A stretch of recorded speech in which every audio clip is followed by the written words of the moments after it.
The previous video was a speed setup of an Obsidian vault for work in 2024. A vault designed to optimize your work life, to make information overwhelm a thing of the past, to make you the top 1% of performers. Now, this video just showed you how to quickly set this up in Obsidian, but it didn't go into the details in order for you to properly understand how to use this vault in order to have the most benefit and have the most output out of this magical system. So today we're going to explore the concepts in more depth. In this video, we will go through 4 chapters. Chapter 1, the theory. Chapter 2, the setup. Chapter 3, the practical. And Chapter 4, the settings and styling. In Chapter 1, we will go through the theory and concepts related to personal knowledge management, which you need to understand in order to make the most use of your personal knowledge management system.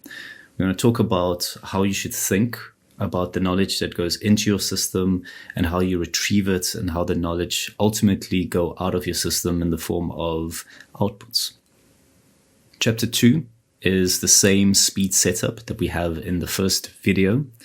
In Chapter 3, we run through the whole vault again from the beginning to the end in order to teach you all the concepts that we've learned in the theory section, the Chapter 1 section. In this chapter, we will drive home the core concepts. We will make sure that if somebody wakes you up in the middle of the night, that you can use this vault with your eyes closed, with no fingers, with your arms tied behind your back. You'll be able to do anything and everything. And in Chapter 4, we have the settings and styling. And that's just where we quickly run through all the plugins that we have and just look at a couple of the settings so you can go play around yourself. Before we begin, I just want to give a huge shout out and thank you to all the subscribers of this channel. We've recently reached 2,000 people that follow this channel. And throughout the last year, I've also opened myself up for one-on-one consultations to help people build out their PKM. And yeah, I just want to say there's a new website in order to make the information that I create and share a little bit more accessible. Also the services, the consultations, and the vaults that I make available for people to purchase if they don't want to go through this whole tedious setup. I make it available there if you have the money, if you have the means, if you're not in that situation where you can pay money to support me, then you being here and working on your personal knowledge management system is enough. So this video will take you through exactly how to set everything up from scratch. But if you don't feel like going through the tedious process, head over to my website and support me by buying a vault. Strength and honor to each one of you. Good luck with this 2-hour video. I do not envy you, but I try to make it as entertaining as I possibly could. Welcome to the PKM game show. And in this game show, we're going to go through 3 questions to get you familiar with the theory related to personal knowledge management. This will be a quick segment, but it's very important because we are going to go through the tools, the theories, the methodologies that you need in order to set up your personal knowledge management system. Are you ready, my friends and family and guests? I hope you are, because we are going straight into question number 1.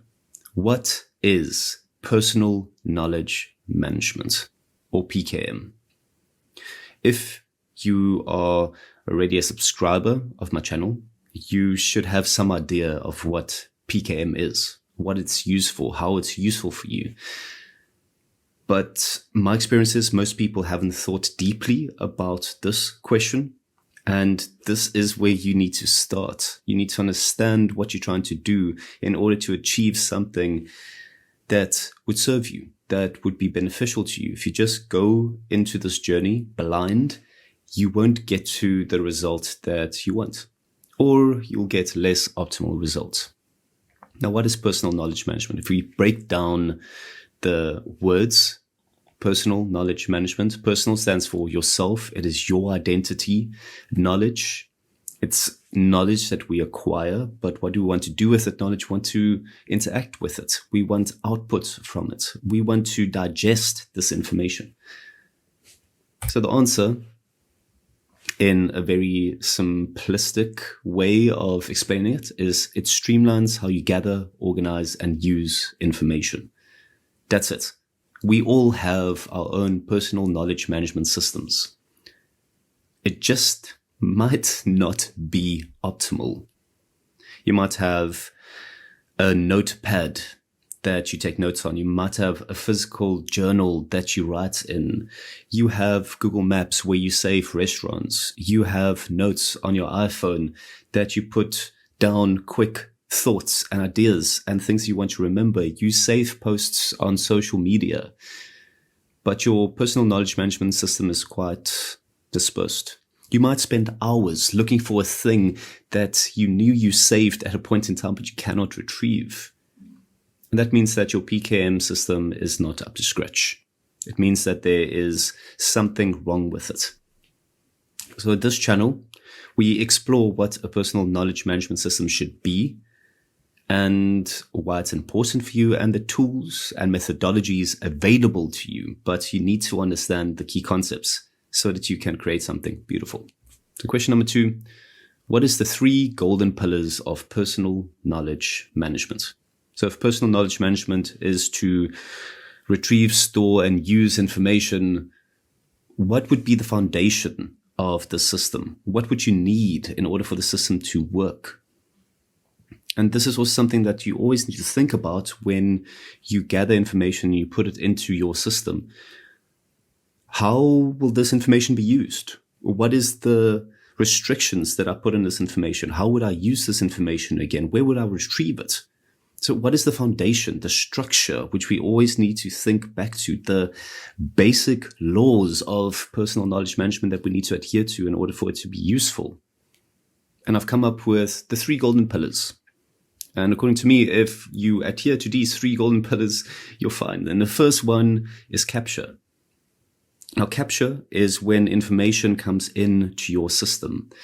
Capture is wherever you receive information. This might be in meetings, this might be in conversations, this might be your own thoughts, this might be from podcasts, from YouTube. It is all the information that comes to your system that you want to save.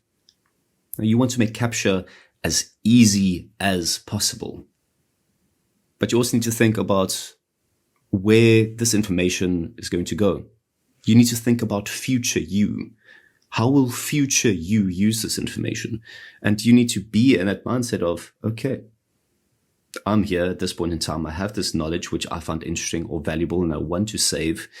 And it's intended to be used somewhere in the future for my future self. How will future self retrieve this?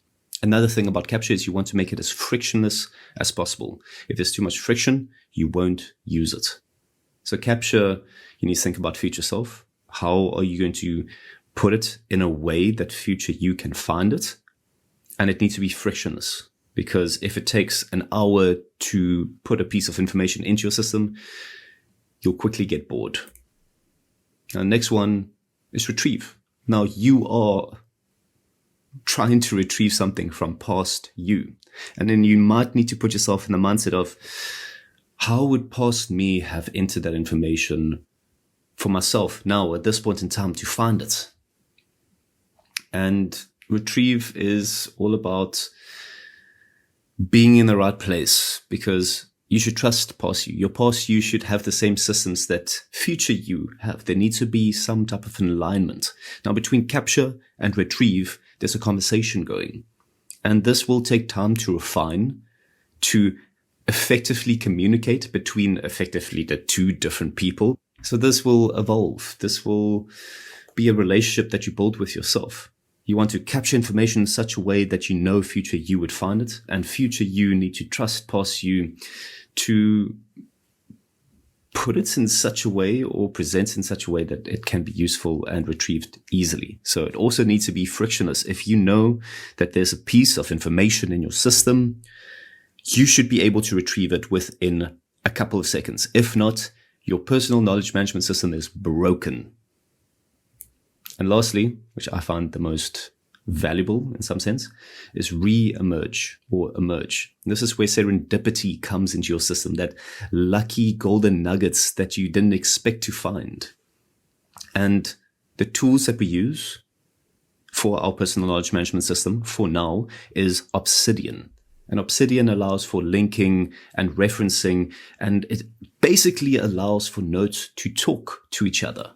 And this allows for ideas, thoughts, notes, conversations to re-emerge when you least expect it. And it helps with your current thinking. So emergence, this is when you're working on something and you start typing a note, and then you find a note from 2 years back which relates to the subject that you didn't know that you put into your system. And somehow that note has found its way back to you. Now think about it. This is beautiful. We have Obsidian, which allows for all of this functionality of notes coming to you when you need it, of popping up out of the ether, compared to the old way of consuming and using information in folder structures where the notes are jailed to a specific folder that would never see the light of day again. Our reemergence does not just come with notes, it comes with our log system, a log reduce system. There's multiple ways for you to retrieve information. And throughout this video, when we go through the work vault, you'll see how reemergence works. So capture, retrieve, emerge. The 3 golden pillars. Question 3. What methodologies do we use?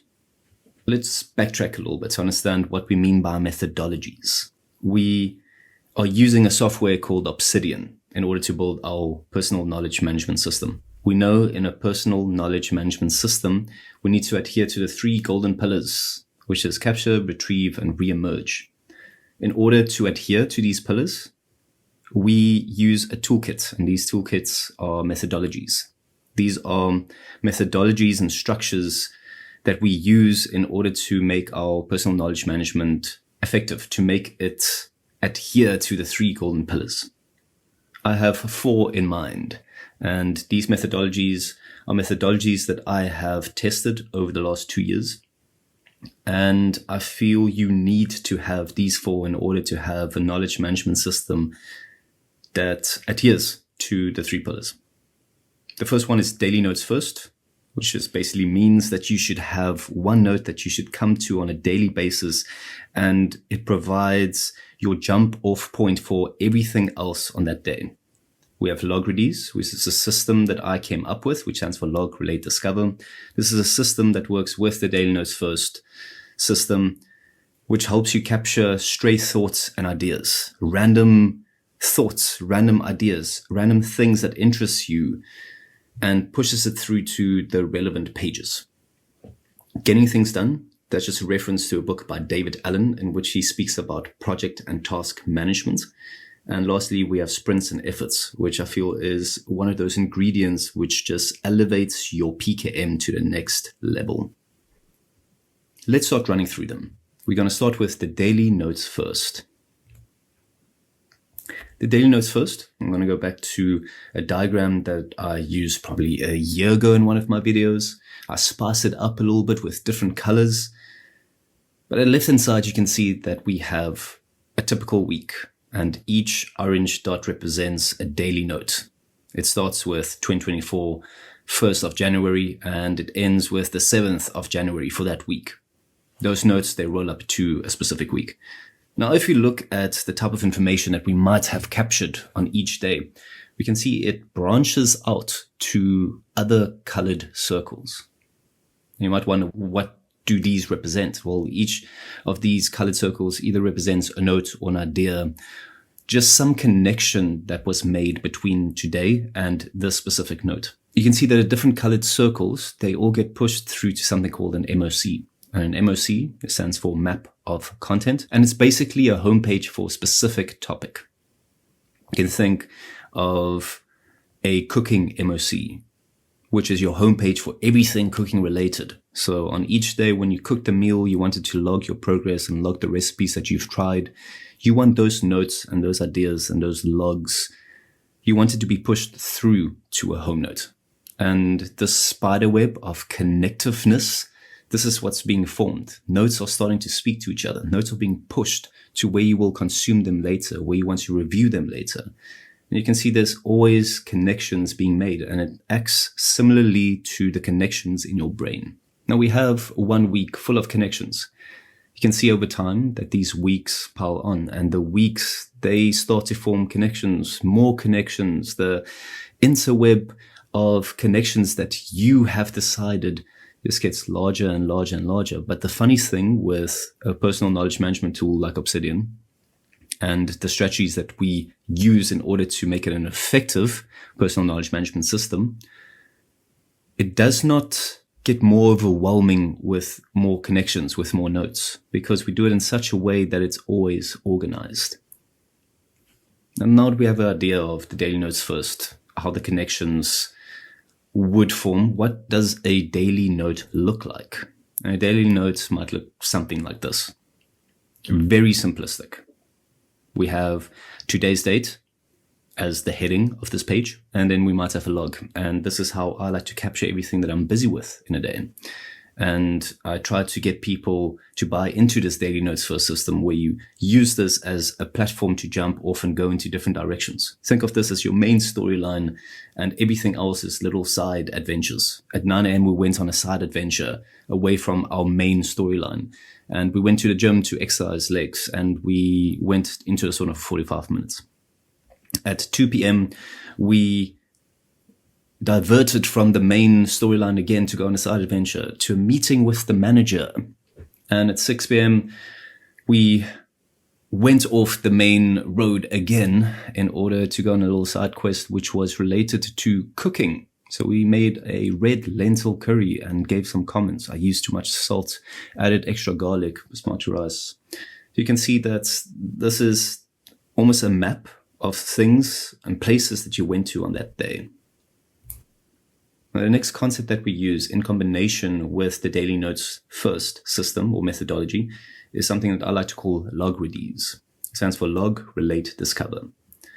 And this is a system which is critical to my knowledge management system. And I think there's not enough people utilizing this functionality. Now, what is logrides? Logrides is essentially a system where you can capture every and all information that comes into your realm, into your sphere, into your bubble that you find interesting or valuable. This could be from reading, from podcasts, from having conversations, from watching TVs and movies, from watching YouTube, reading articles, just thinking. Anything that piques your interest, which you might find some value for later, goes into the system. One way that I make my social media scrolling a little bit more productive is if I come across a cool post related to a new restaurant that I want to visit, or a cool location that I never heard of that I might want to travel to, I pop this into my system saying this is on traveling, on Europe, on nature reserve, on Europe traveling. So you just add enough context for that one idea. And then in the future, you might want to revisit a collection of ideas. But then I should have hundreds of logs of things that I find interesting. So it's curated for you by you. And then the next step is relate. The relate already happens when you log it. You assign tags to it. You assign context to it. Think about improving your sleep habits. Whenever you come across information that pertains to sleeping and better sleep hygiene, you add the necessary tags. And then 2 months down the line, you might have found time in order to explore this concept in more detail. And that's when you create a homepage. When you get to the discover part, where you create an MOC, map of content, which is also a homepage. And you pull in all of that information in order to make something out of it, to change your habits. And that's the outputs. That's the fruit that you see in the discover phase. And we've developed this in our system to make it as easy as possible, because we don't want any valuable ideas, thoughts, knowledge, information that we deem interesting enough to go to waste. You might wonder, how do we use the daily notes first with logrides? Everything that we do can be a log. And log-reduce just shows how information gets pushed to different areas, how information are inputted. So we can see again at 9 a.m., we logged an exercise using the log-reduce system. We logged it. We said we went to the gym. We have a hashtag saying this is log exercise gym, and had a tough gym session. And then we logged the sauna session. This is information that we might want to come back to, see how many times did we gym legs in a year? When did we have injuries related to gymming legs? Or how many sessions of sauna did we have? How long did I sit in the sauna for? These are just archive, not really valuable information, but you can see how in the future, if you have enough knowledge, you can extract value from it. And this log, through the log-reduce system that's captured on your daily notes, gets automatically sent to your exercise MOC.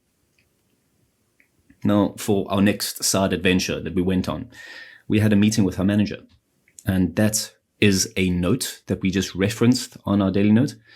And that is going to be a meeting note by itself. In the meeting, which we'll go through later, in the meeting, we will have all the details related to who was in the meeting, what was the context of the meeting, everything that was said in the meeting, the tasks that came out of it. But that note itself will pop up in our meetings MOC.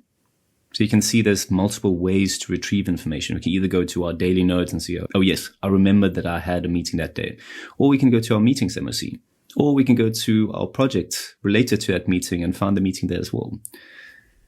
And the last side quest, side adventure that we went on was cooking red lentil curry. And that gets sent to our cooking log in our cooking homepage or cooking MOC. You can see how these different pieces of information get sent. But the spider web of interconnectedness is amplified when we start looking at the cooking example. We have recipe red lentil curry, which gets referenced in the cuisine vegetarian homepage. But the cuisine vegetarian homepage gets referenced in our cooking homepage because it's one of the cuisines. And if we go back to the recipe red lentil curry, you can see that it's also referenced under recipes. But the log is sent to all 3 pages because that's how we set it up. It goes there automatically.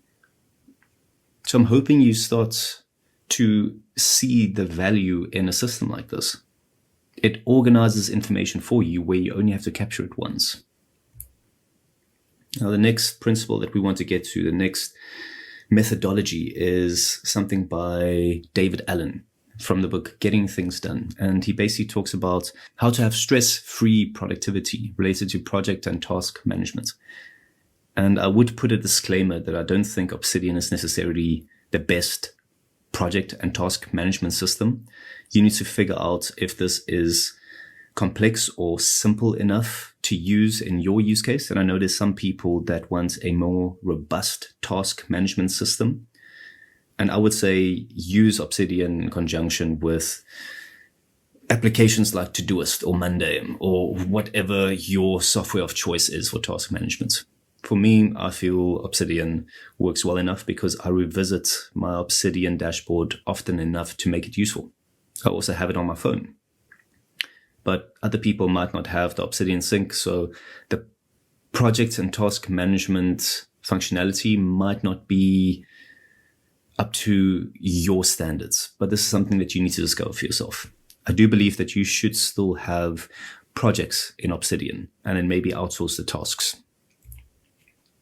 Now, from getting things done, we have project management, which is the top of the mountain. That is your end goal. And the tasks assigned to the sub-projects in order to finish this entire project, that is basically your progress towards that goal. If you finish all the tasks, the project will be done as well.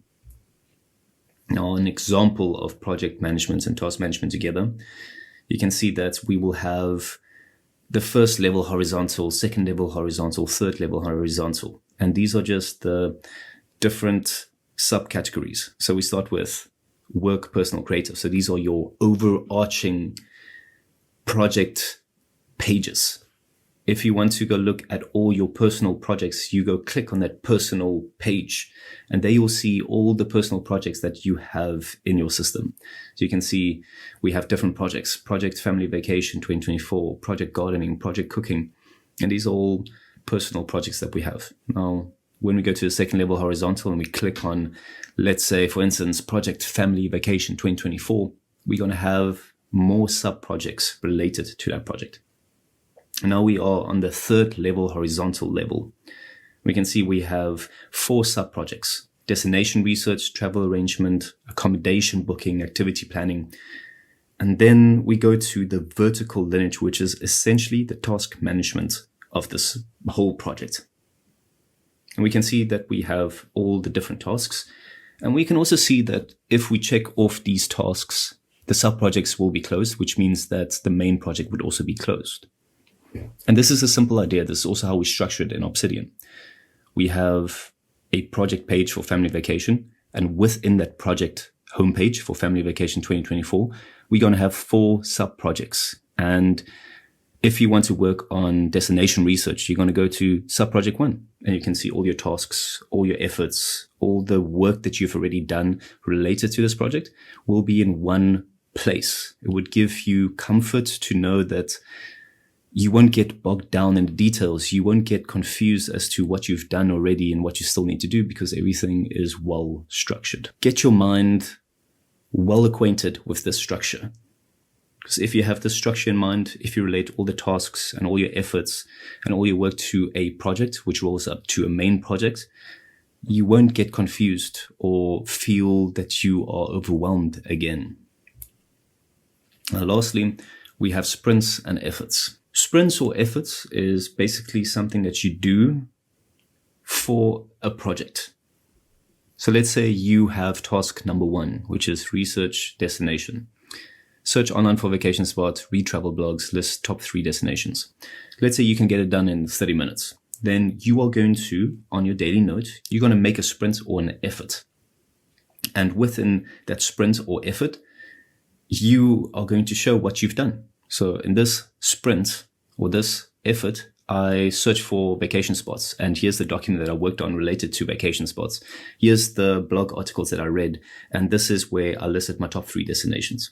And that is an effort which gets sent to your sub-project, which also gets sent to your main project. So it provides, when you look back over the whole project, it provides yourself with a timeline of every effort that you put into this project. So you can think of these bonfires. When you've traveled the whole journey and you look back, you can see these little bonfires of how you got to where you are now. And I don't see a lot of people using this, but this is so effective. It allows you to quickly and efficiently retrieve information as to what you've done the last time you were busy with this task or project. It could be 3 years in between, and you can immediately see for this project, what was the last thing that I've done? Where do I start again? Where's all the resources that I've used in the past? And this just allows for more stress-free work, because you don't need to remember what is the last thing you've done. You don't need to remember where's the documents that you worked on last, because you're going to have a link to it.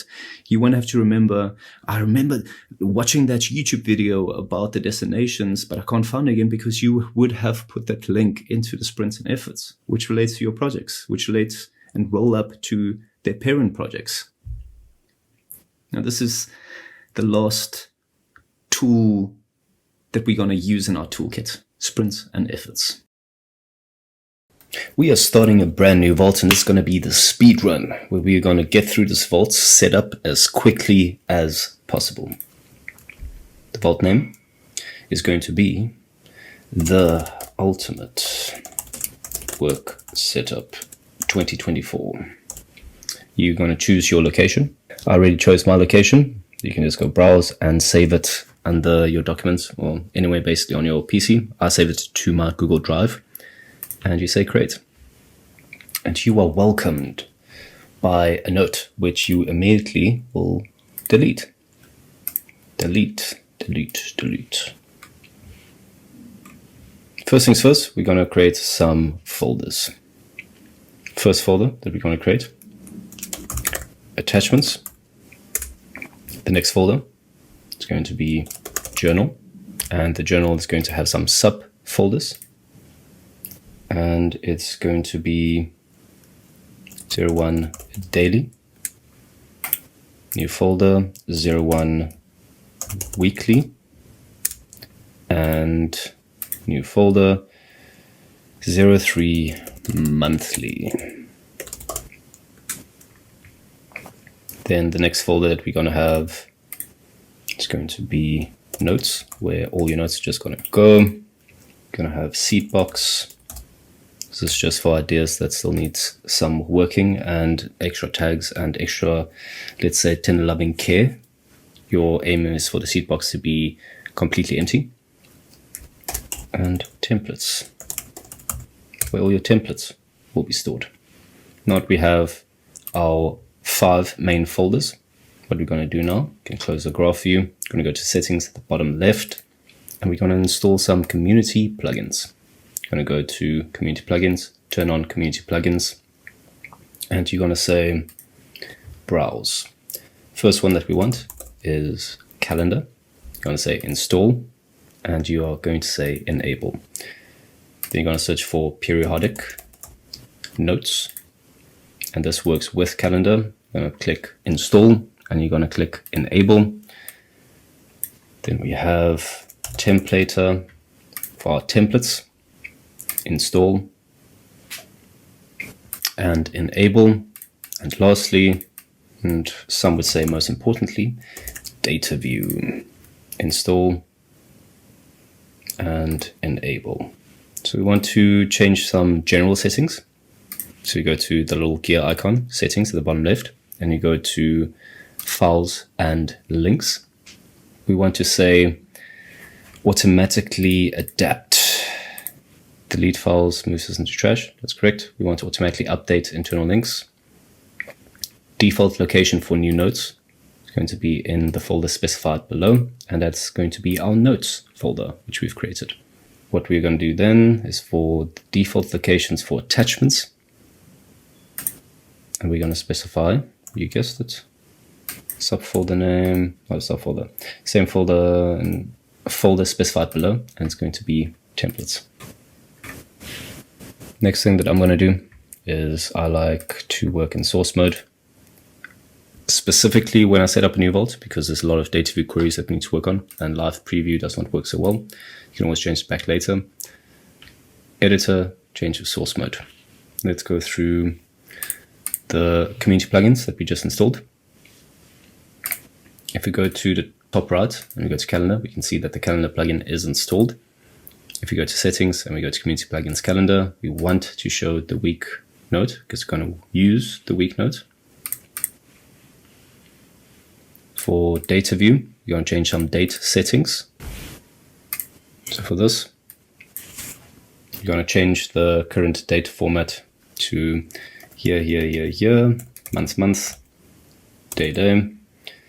And for the date plus time format, year, month, day, hour, minute, AM, PM.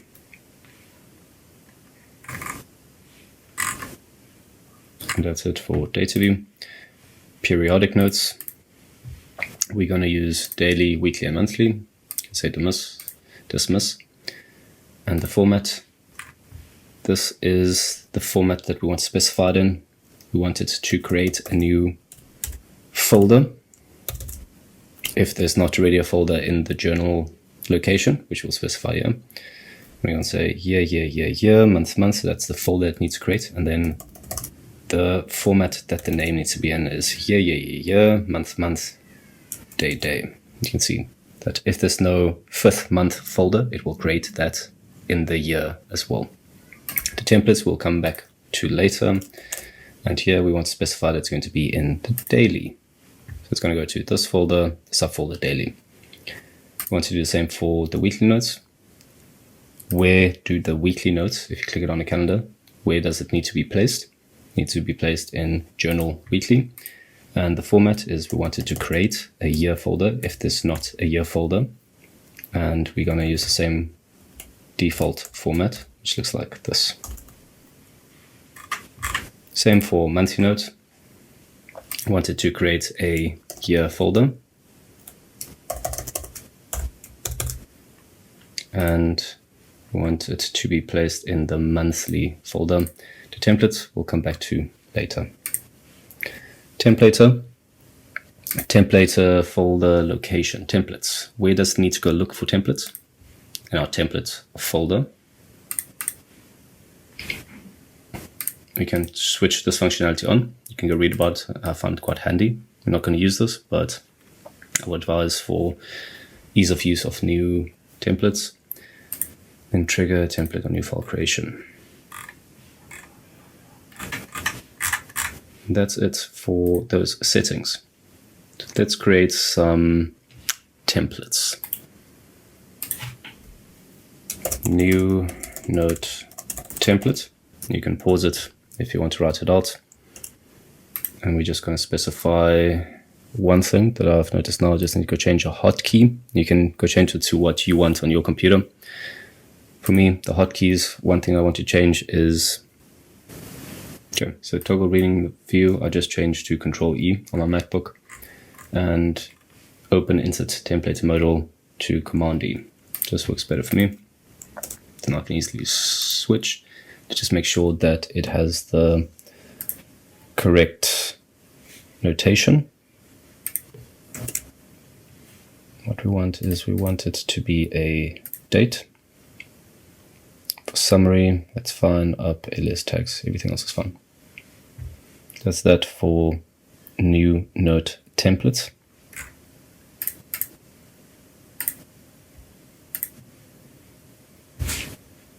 Next template that we want is the daily note template.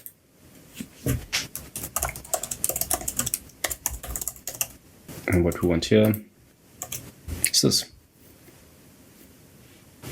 Daily note template, create a date. Just going to take the current date's name, and we have a summary, previous, next, week. We have the tasks and then the log. Pause it. Then we're going to go to the weekly note template. And all that the weekly note template is going to do is just going to go collect all the days of that week and return its summary. So it's just a chronological way to go back in time and find days and information just a little bit easier. You can also add some extra metadata columns here, like let's say tags for that day. And then we want to create a monthly note template, and that looks exactly the same as the weekly, but just going to return all the days with their summaries. Next we have the people template.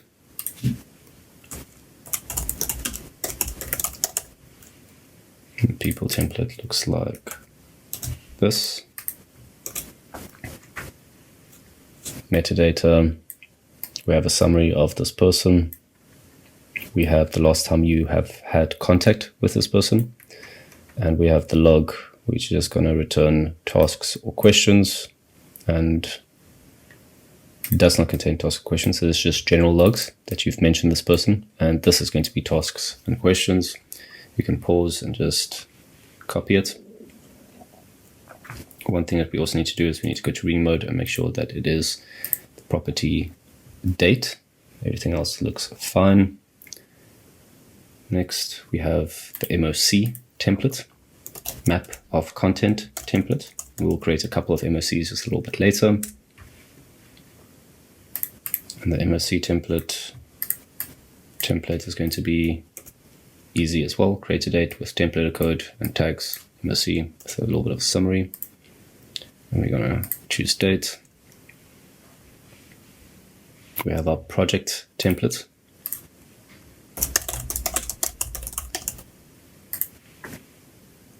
And we follow David Allen's book, Getting Things Done. And you are going to have main projects and sub-projects. So this project template is for main projects. So think of project admin, and the sub-projects will be timesheets, will be expense claims, etc., etc. The metadata, just make sure it's date again, and it is. See, it automatically fills in type project. We have these different metadata fields that can be filled in. summary, and then it pulls in the sub-projects. This is the data view code for it. It goes and looks in the up category. The up category, if this is the project, and then it would automatically detect that, oh, this is a sub-project to this project. We have meetings related to this main project, tasks and questions, open tasks and closed tasks, and then we have sprints. Again, if you don't want to write all this out, feel free to support me by buying the demo vault. Next, we have sub-project template.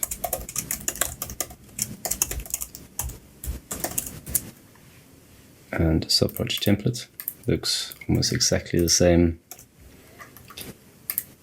but just sub-project status active. It also have meetings, also have tasks and questions, open, closed, and sprints. Again, just pause if you want to write out, or you can just support me and buy the demo vault for this. Meeting note template.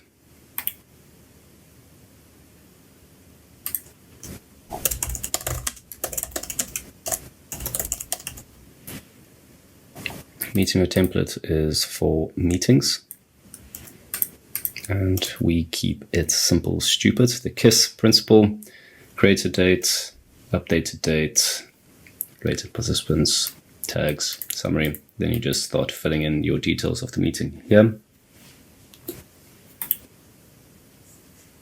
And lastly, we have our log sprint template. And this is just for all the efforts that you do.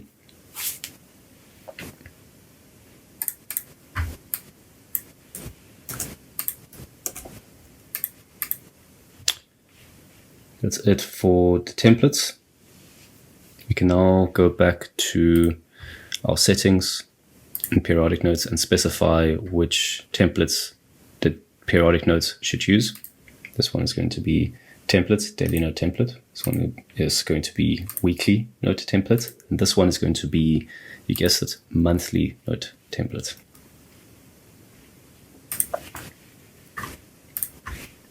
Let's go create some MOCs. First one is going to be home. And for home, we want a couple of things. We want to create, well, let's just create the MOC, because home is a type of MOC. We have the creator date, we have the tags, it's a type of MOC, and summary. And we can just see MOCs. We have project, task, meeting, sprint, knowledge base, people, seed box, last modified. We're gonna start creating them from top to bottom. Project MOC. You're gonna create a template for MOC template. Just to get the metadata, it is a type MOC. And we can see that this is going to be all projects. I'm going to have open projects and closed projects. Simple code where it just looks where a node has the tag type project and the status is not complete. And then for the closed projects, you'll see the status is complete. The only difference is this little exclamation mark. Make sure to type it correctly. Any small mistake will completely break it. You can see we don't have any open and closed projects. That's it for the project MOC. The next is going to be task MOC. You're going to do the same thing. MOC template. It's for the metadata. All tasks.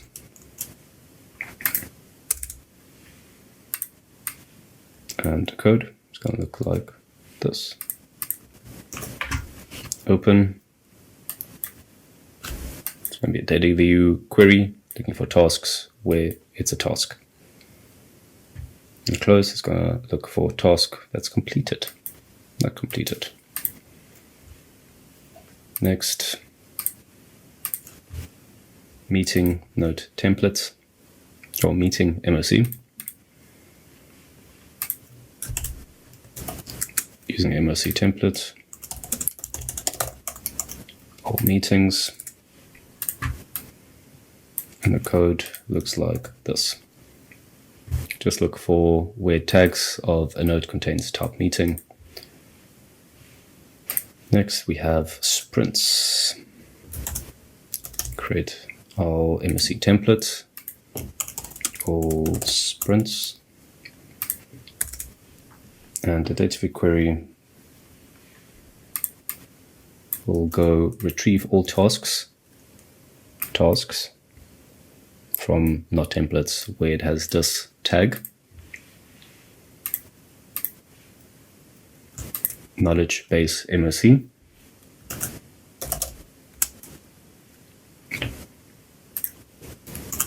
All notes.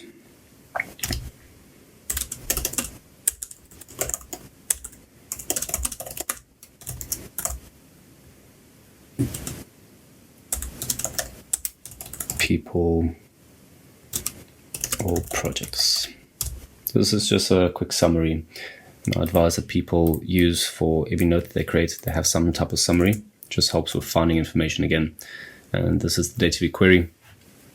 And you can see we have nothing, but if we create a test, new note template, let me say, hoi, ik leer Nederlands. And what we should see, a summary, and we can also add tags. I'm just going to delete that for now.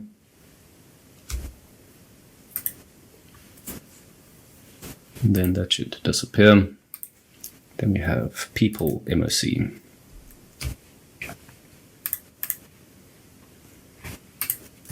Create a template of MOC template or sheeple. Again, a very simplified data view query, just looking for nodes with type person tag. Seedbox MOC, MOC templates.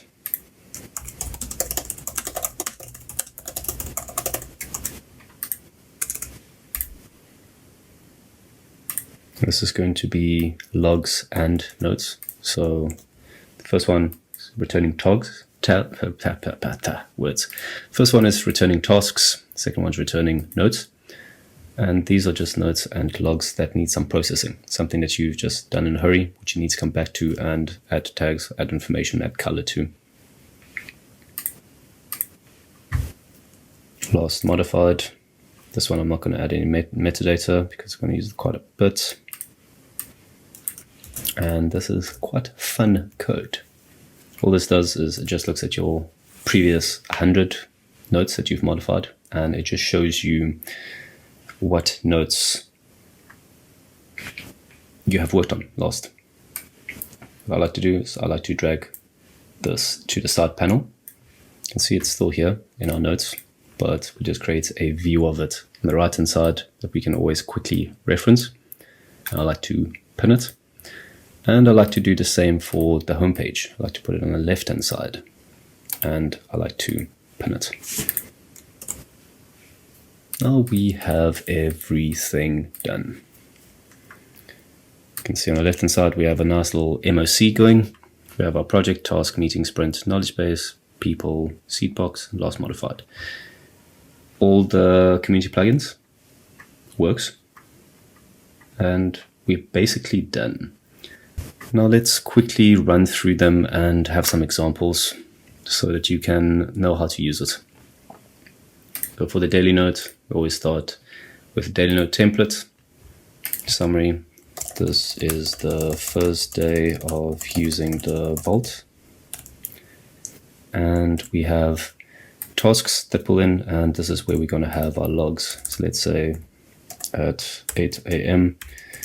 we specify and you need to put bullet points. You specify a task for yourself that you say need to be done today. And it is explain how the vault work quickly. Then you can see that the task will pop up here. Now if tomorrow we haven't by tomorrow completed a task, it would still pop up the next day, even though the date that we specified is 20th. That's because we just check for all the open tasks in the current month. So let's quickly show how the weekly rollup works. So for the weekly rollup, if you create let's just go to the next day and give a quick summary. This is the second day of using the vault. Now we have 2 days in this week. If you want a weekly overview, you just click on the current week and it creates it automatically. You can see that for each day, it's going to give us the data and a summary. We can add other metadata fields as well. Let's just say for the next week, we have more notes. And I would advise that every day you need to create, or every work day at least, you need to create a note. This is part of the second week. And I just created for the 28th as well. More notes. You can see that these guys next week aren't showing up in the previous week, which makes sense. If you click on the 22nd, you can see that the days of that week shows up. Now you might ask, how does the monthly note show up? Well, we have the daily, weekly, monthly folders. You can see in the daily, it automatically created 2024-05. If you click in the next month, it's for the daily example of how our system is set up to create folders automatically. You can see that this is the 3rd, for instance, is going to be next month. We don't have a folder for 06 in 2024. But when you click create, it automatically creates that 06 folder. And it automatically places it there. So I'm just going to delete that for now. For the monthly folder, there's 2 ways you can do it. You can either do a new note and place it with exactly the same format. And that format would then be 2024-05. And then you can Command P. No, you can open a template modal, which is in my case Command E. And you can say monthly note template. Then it pulls in the data of your query. And it just shows you all the days with the summary. Now, if you want to create the next month or the previous month folder, you need to go through these steps. But we've done this manually. Let's say we want to do this automatically. You can delete this file. We can say Command P for the command modal. And you can type in monthly. You can see periodic notes, open monthly note, and it automatically knows that you are in the current month and it's going to take that template. So that's the daily, weekly, monthly. What we might want to look at is how the project MSC looks. So let's say for the projects, we don't have any projects. Let's say we create a new project. Project admin. We open the template modal and we say this is a project. So we have our sub-projects, meetings, tasks, and sprints, but there's nothing here. So let's just say the summary, this is everything admin. For this, we have one sub-project which we want to roll up to this one. And that would be sub-project timesheets. We open up the template modal. And we say this is going to be a sub-project template. First things first, we need to specify that this rolls up to project admin. So this just creates the hierarchy. And you can see we also have no meetings, no tasks, no sprints. But if you go back to project admin now, you can see that we have sub-projects, project admin, create a date, summary tags. No meetings yet. So let's just pin this one. You can see in the projects, we have the project admin. We can close that for now. Let's just say we are on the 20th, which we are. At 9 a.m. we had our first meeting. First meeting regarding timesheets and admin. we create that note. And I would advise that meeting notes always need to start with the date because it gives chronological relevancy, also easier to return. You're going to open up the template modal. You're going to say this is a meeting note template. You're going to say the up, in this case, it needs to roll up to sub-project timesheets and project admin. Participants, we don't have anybody in our vault. Let's call this Dipsy Whoopsie. First admin meeting with Dipsy, where he, she, they showed me how to do timesheets. And then we have our notes. And the notes here is, let's say there's a task that we need to do. Can't specify task. Can't specify it needs to be done tomorrow. And again, all tasks or completed tasks will show up in the current month. So this one would show up in all the daily notes that is in the 5th month. Stalk Dipsy Whipsy for promotion material. So we have a task, and let's say we have another task, which is ask Dipsy Whipsy how to get to the Whipsy offices. And this is a task which has Dipsy Whipsy involved. And we can also add a date, which let's just say it's today. So this is a meeting. I can quickly go see how it rolls up to the timesheets. So it should be here, timesheets. And before we go to the task and questions and sprints, we should add that this task needs to be pushed through to sub-project timesheets. And if you want this task to be pushed through to the main project admin, you can add it as project admin. Same for this one. You can put it. So what this does is just specifies where this task needs to be pushed through. So you can see that the meeting has been pushed through to our sub-project and our main project because we specified it here on the up. Now the next thing, we obviously want these tasks to appear in our project admin and our sub-project timesheets.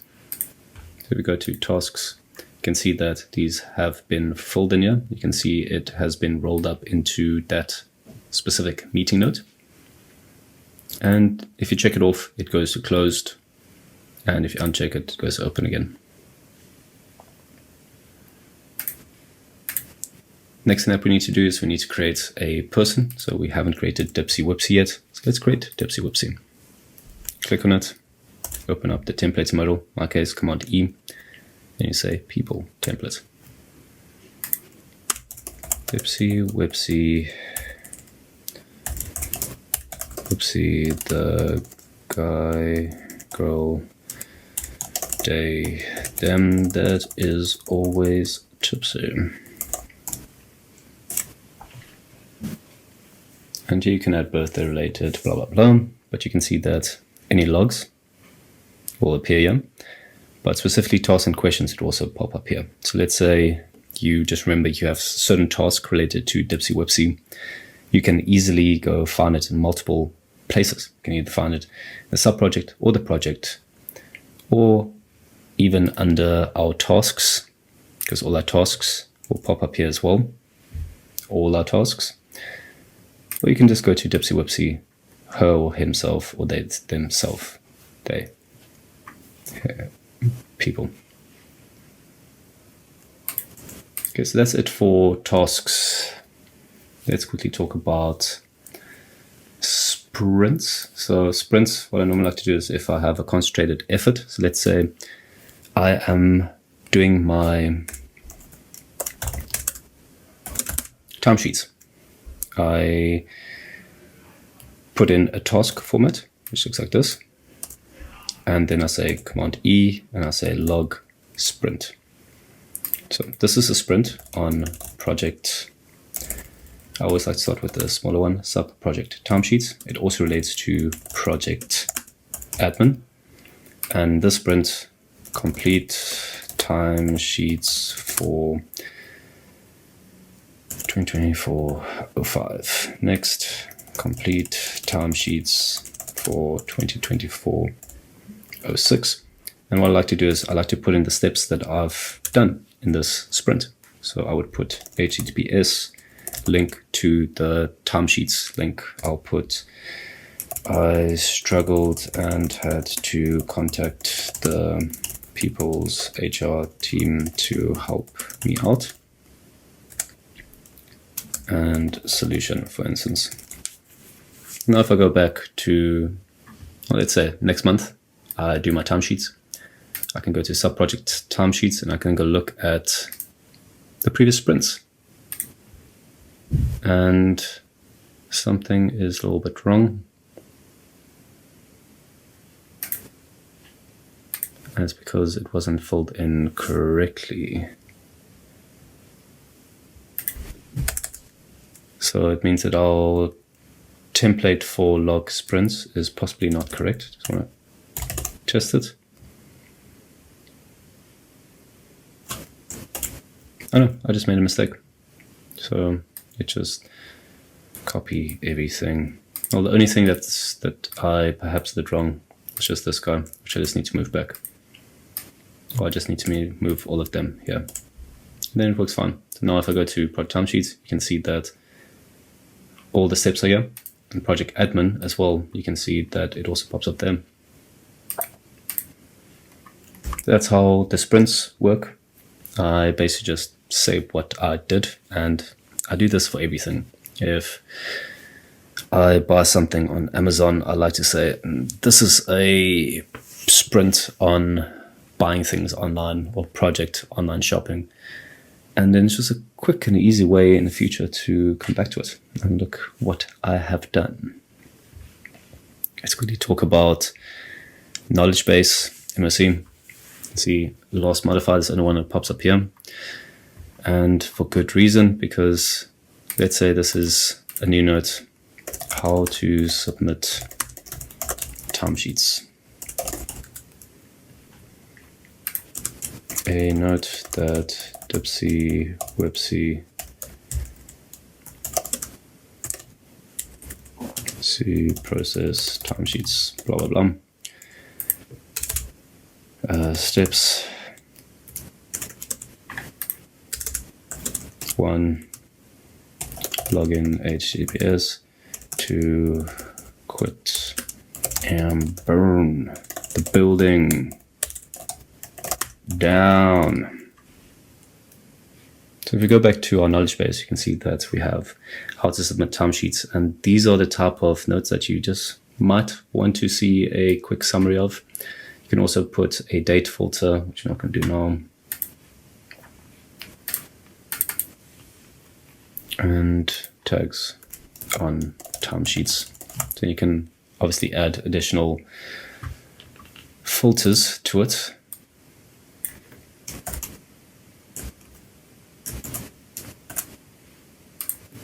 They not like us. They not like us. How to submit timesheets. You can see that you can filter on tags as well. Let's see, what else do we have? We have the people. Just going to be all the people. You can also put date filters and add extra tags here if you so wish. That will be in a longer form video.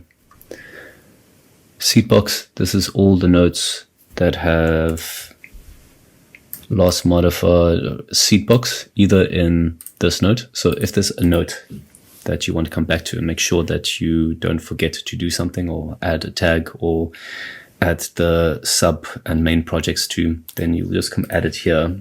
Let's say we created a note 2024-05-21 meeting with and you didn't know who the meeting was with. So then you just pop it up in Seedbox and you will create, let's say, meeting note template, but you still want to fill in the up participants, but this was a note that was made in a rush and you're just like rushing through this.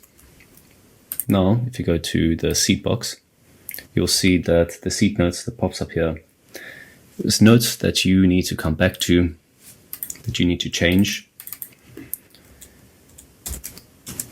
Oopsie doopsie. You need to say that this was also related to sub projects, timesheets, and project admin, participants, oopsie whoopsie.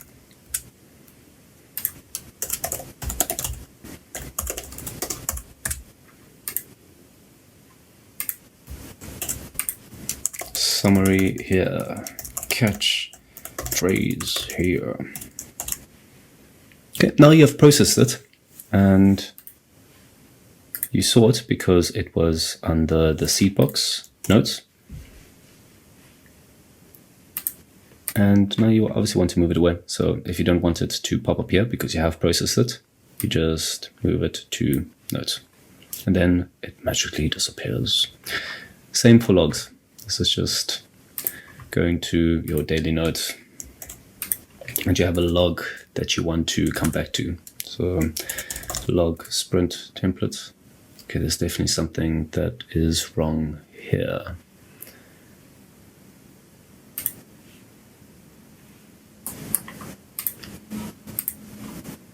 Log sprint template.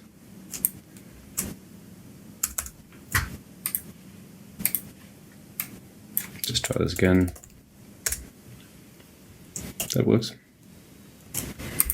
On, and we just fill in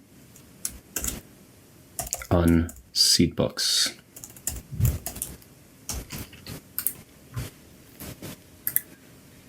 Log seed box. The sprint, blah, blah, blah. And you want to fill in this because you don't know what you want to do next. And the seed box, this is where it will appear. And once you go to it and you fill in the details that you want, do da, da, da, and then you can remove this. You add it to the project or person that you want. Let's say it's again timesheets. Now if you go back to the seed box, it should be empty. So this is a way for you to manage those files that you want to come back to and you want to make sure that you still do something so that your system don't get messy. This is just a seed box that captures those notes and those logs. So you go, you can see that there's another log. Wonderful. And last modified, it's just for reference. Sorted. That is it, my friends. The only way to get familiar with something is to play around. So we are going to play around. We're going to hop between the different topics in order to adhere to our 3 golden pillars of personal knowledge management. We start off with our PKM theory. We have the 3 golden pillars: capture, retrieve, and reemerge. Everything we do need to adhere to these 3 golden pillars. How easy is it to capture it? How easy is it to retrieve it? And is there a chance for reemergence? And we'll also touch through the daily notes first, log release, getting things done, sprints and efforts. So we've gone through the theory. Now we are going to look at the actual implementation of it. So let's start with our homepage. Let's see what we have. We have projects, tasks, meetings, sprints, knowledge base, MOC, people, seed box, last modified. Let's start with the daily notes first. So the daily notes first dictates that every day we need to have a jumping off point. So we go to our calendar, we click on the 3rd, and click create. We have the summary. So this is something that you'll fill in at the end of the day. We have, if I go to reading mode, on my keyboard, it's Control E. I have the previous, the next, and the week that it relates to. We also have tasks and we have logs. So with the logs, this is something that we'll be doing at 8. Went to the office, got stuck in traffic. Why not? This is just for you to have some view of what you did throughout the day. And throughout the day, you'll get into meetings. So a meeting would be something like meeting with founder. We had a meeting right there, great. At 12, we create a log. So the way that we indicate that something is part of our log release theory, log, relate, discover, and we want to send somewhere else, is through the task system. So you can see that once you have this clickable thing, we use this as a mechanism to send it to other places. We want to capture something. So we went to lunch and we went to the office, we went outside of the office, and we went to this nice restaurant that I want to remember. The team went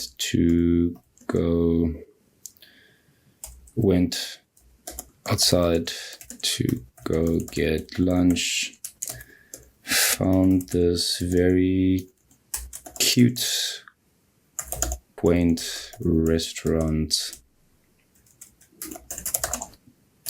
called McDonald's.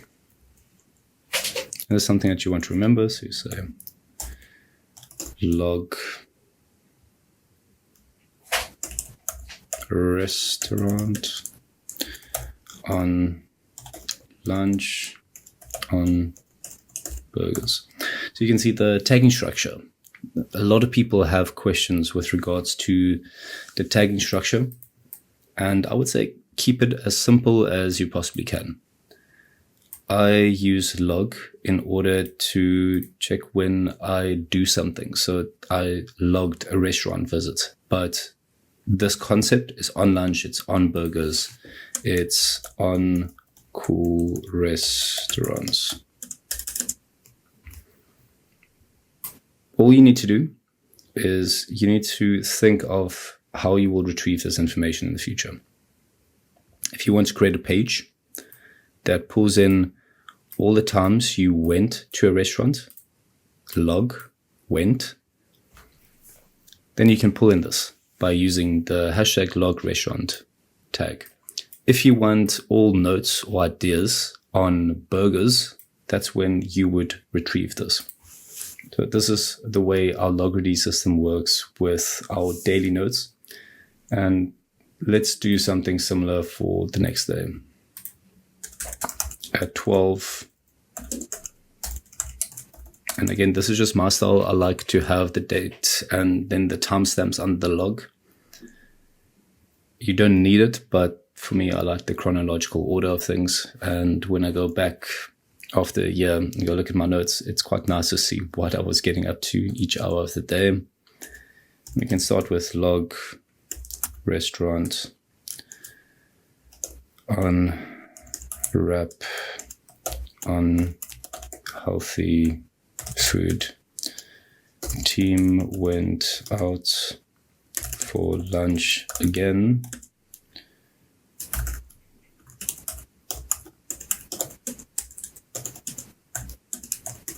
KFC. So now we have restaurant KFC, for instance. We have wrap healthy food. And if we go to the previous day, we have this. So we have 2 log restaurants.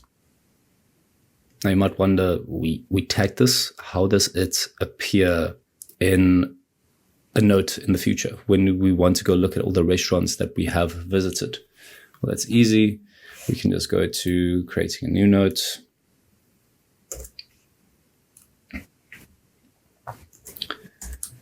Restaurant log. Always have a summary.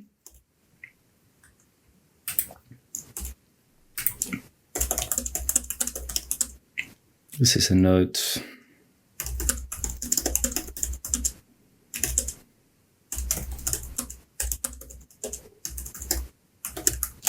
All the times I explored restaurants. This is a note to keep track of when I go out to eat.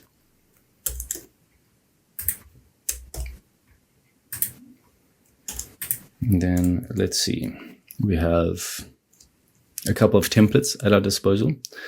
And the way I like to think about it is like you want to create a data view query that retrieves this specific instance according to a log ready. So this is information that you want to keep. You want to be able to retrieve it, and the way that you retrieve it is in the restaurant log. But now we want to create a data view query. And the data view query might look something like this, but this is just because I've created enough data view queries that I know exactly what it looks like. So task where I contains text log restaurant.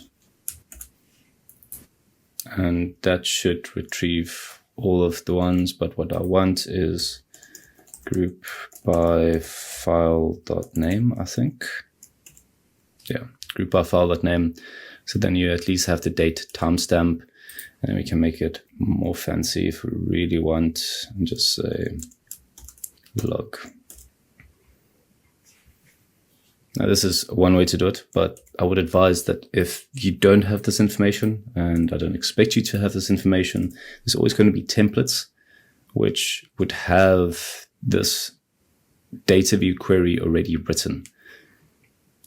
So we can go check. If we press Command E, our log sprinter meeting note template would not have it, but our MOC template should. No, maybe our project template. So let's go with project template. You can see there's a bunch of stuff that it throws in, but we are only interested in the data view queries. You can see this one looks kind of similar. So we just delete everything else. And log from project example. And we can see data view query, we are retrieving tasks because again, we use the task format.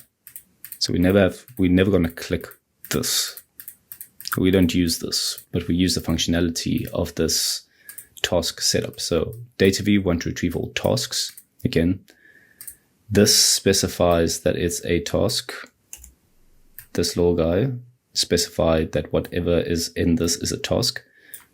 So we have found a nice way just for Obsidian to go retrieve tasks. And then in the tasks, in the text, we want to retrieve where it contains, and I contains just means that it's the lowercase of this whole thing. So you see there's a capital T. What I contains does is it just makes that whole text lowercase so that you can search in lowercase afterwards. So do we want to see where it contains this file name? No, we want to see where it contains a log restaurant. So let's first see what happens if we just say log. We take out the next and condition. So we have two conditions essentially here, but we don't want this one because we're not looking for sprints. Group by file.name is file name, sort by file name descending. You can see we're just sorting the days that it would return. So if we look at the first one, you can see that it goes in descending order. But for me, most of the time I want the latest date to be at top because we give more weighting for recent events. So what this does is it just sorts it in a specific way. So if we close that up, we can see that we have all the logs because we're just looking for logs. We have log sprints, we have log sprints.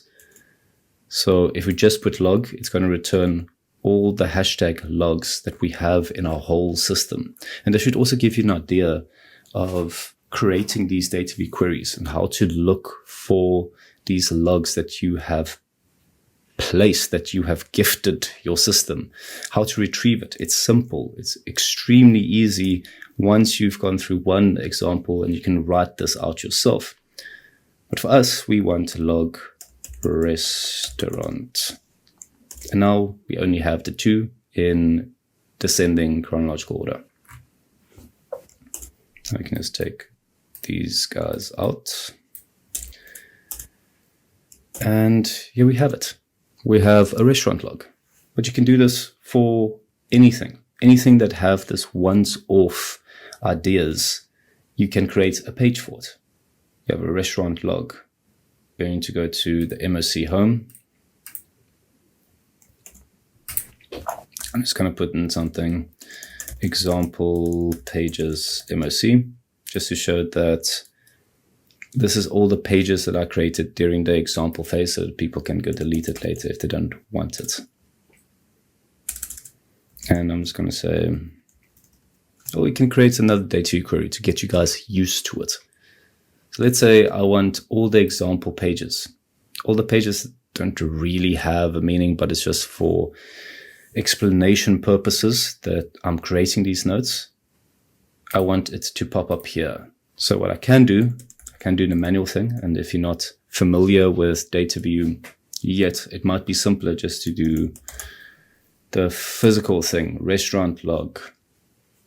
Then you have it. You have this here, but it's not automatic. It's something you've done manually. What if we want the same thing? Data view of example pages. What if we wanted to retrieve the same thing, but just automatically, that we don't need to go do it every time? Well, then we need to decide on a tag structure that we're going to use. So this would be for me, I would say it's a type, because it's a type. What type of pages? It's a type example. Then we'll also say on restaurant log. So what we want is for all these pages that we're creating, we want to go and find which pages have this type example tag. So we go here, we can start typing in. And again, I don't expect you to know this. There's a lot of templates within this vault, which you can get the same information. You can get 90% there by just changing a couple of words. And we'll go through another example of how to do that with one of the other templates. But I want you to start recognizing what goes into these data views. Because if you don't understand data view, you'll never be able to create your own pages. And you'll never be able to optimize your system to what you want it for. So we start with data view and we say table without ID. Actually, let's not start by typing out. Let's just go straight to a template. So we're going to open up a template and we want to retrieve pages. So let's see, a project template, would it return pages, meeting note? A meeting note will return meetings, which is a note. So meeting note will have, no, not the meeting note, a project note. Again, a project. Let's go for sub-project. We're going to have a lot of information that we don't need. So this is the information that you normally get at the top, but we don't need it. And here we can see there's a data view query, and we can modify this data view query. So let's take everything else out. And we have this data view query that we can work on. So that's one way. You can press Command E in order to bring in that template, or you can just go to your templates and look at it yourself as well. So let's open up another one, and sub-project template. You can just scroll through and yes, this is what I'm going to use in order to manipulate it, to make it do what I want. Let's say we copy that, come here, there's nothing here, so we paste it, and now we need to start analyzing the data view query. Now, a data view query, a table without ID. This without ID, we can quickly show you what it means. This without ID. Let's go to project MOC.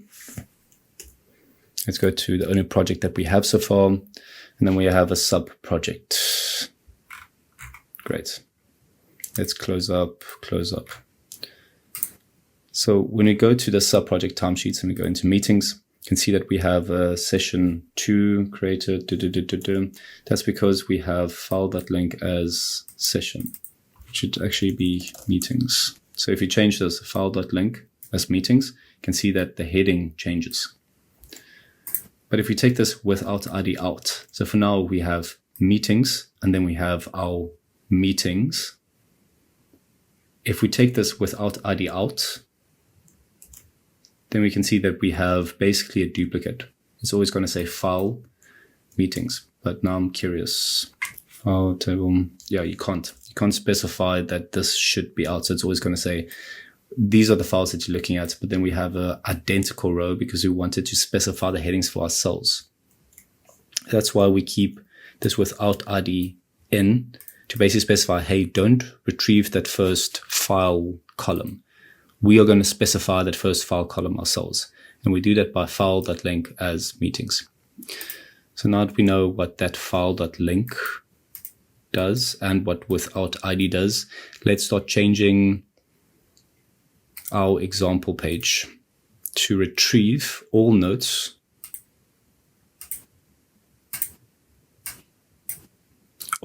with the type example tag. So if we take this, we want the file.link because that's a name as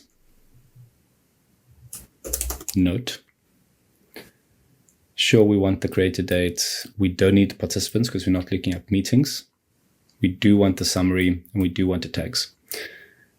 This just says where should go look for these notes. Well, it should go look for it everywhere in our vault, meaning all of these folders except for templates. So that's what this little exclamation mark means. It means except for this folder, because we don't want to go look up our templates, because our templates might have these type examples in order to give this log, and that's actually not a bad idea. Let's create another template, and we just say this is a template log. So this would do exactly the same as this guy, which just has a log of different, let's say, logs. And in this, we have our properties, which we'll just copy from this guy.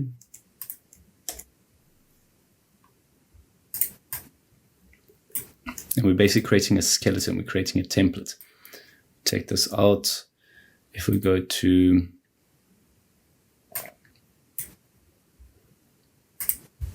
the daily note template, that's not what I wanted to do. If we go to a daily note template, we want to go to the new note template to take this date code that when you create the date, it automatically assigns it. Up is fine, related, aliases, that's fine. Type example is the one that we want to keep in, and we don't have a summary yet. So now we can see that we have a template for logs, so that you don't need to create this anymore, because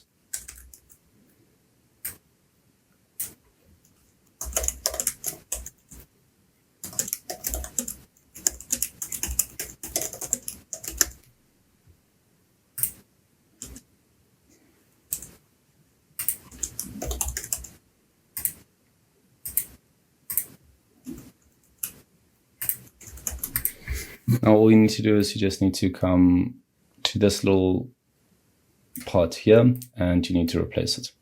Now we have a template to create something similar to this, and we'll come back to it later, but now we have a template.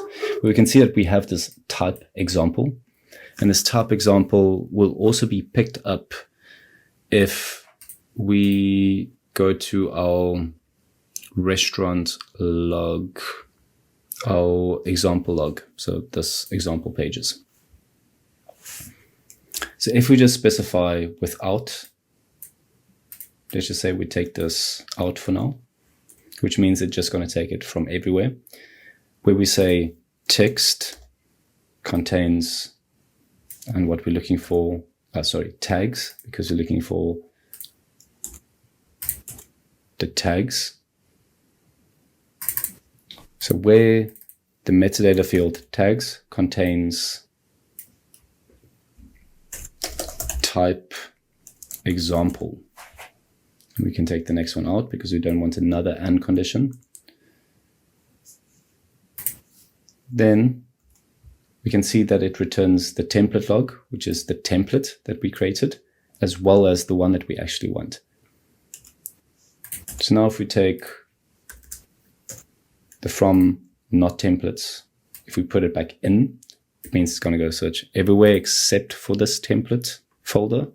Then we should only see the one.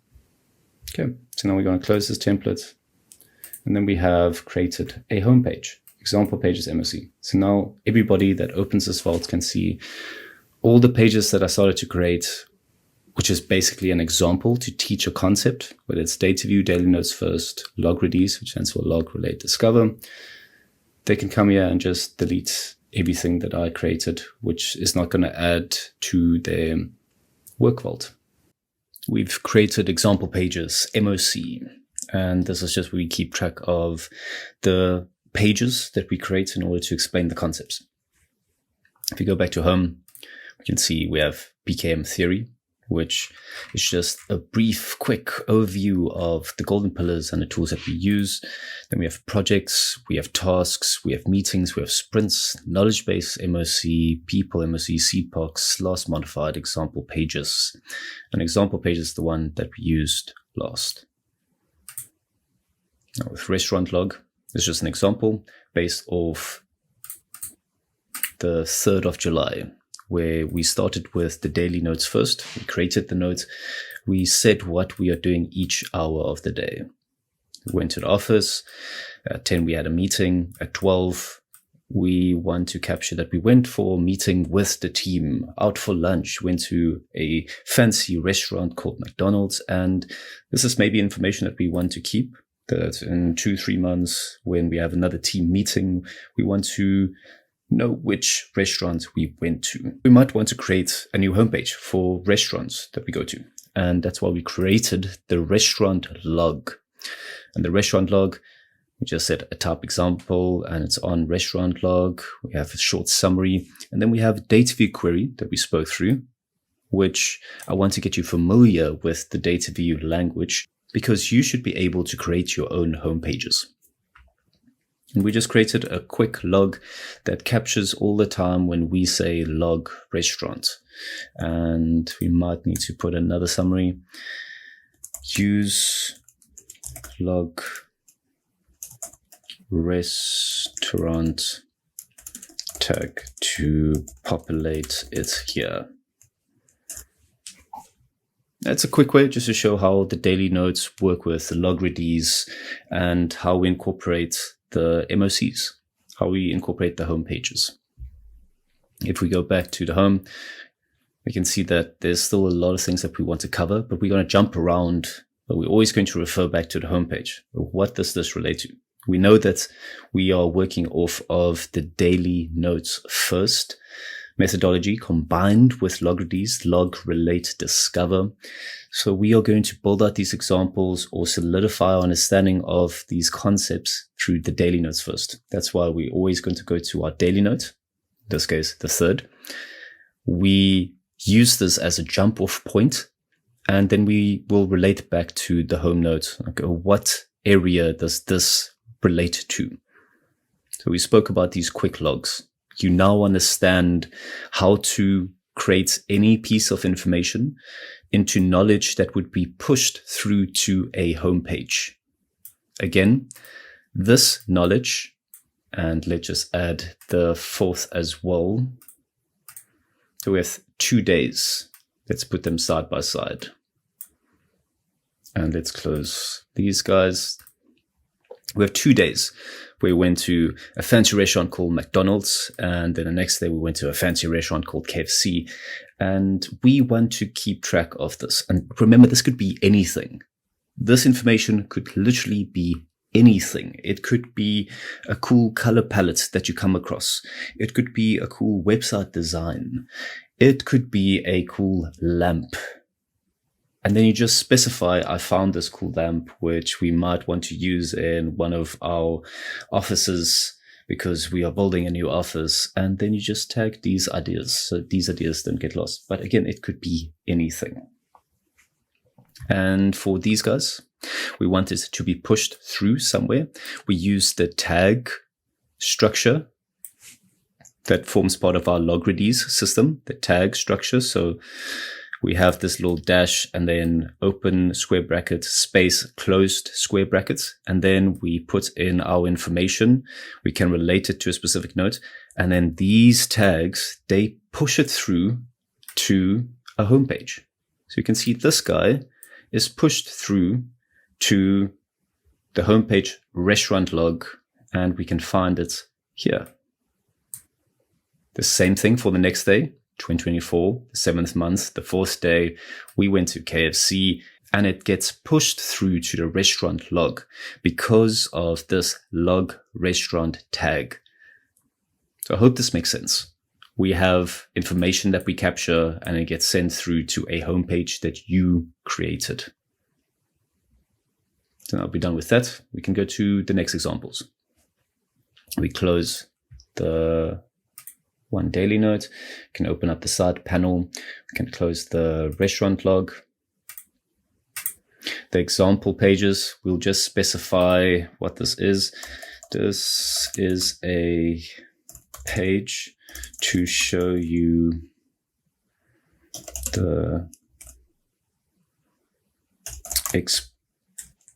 explanation pages we created to teach you how to use this vault. It is meant to be deleted later, all these pages, something like that. And we can say that the tag that we used, to populate this data view on this page is type example. And this video is going to be a lot of iteration because I want to drive these concepts home. I want you to be able to feel comfortable in this vault, to be comfortable to create your own pages, be comfortable to create your own logs, be comfortable to use the daily nodes first, be comfortable to use your home pages and create them and change them to how you want to use them. So what this means, tag we use to populate this data view on this page. So this is the data view on this page. If you go to reading, if you switch away from reading to editing mode, which can go at the top, or it would give you the hotkey that you can press. So for me, it's Command E. No, it is Control E. You can see that we have a data view, table without ID, file link as note. That just gives our first column. We have creator date, which gives our second column. We have our summary, which gives our third column, and tags, which gives our fourth column. And you might wonder, how do we know how to specify these guys? Well, if you go to the restaurant log,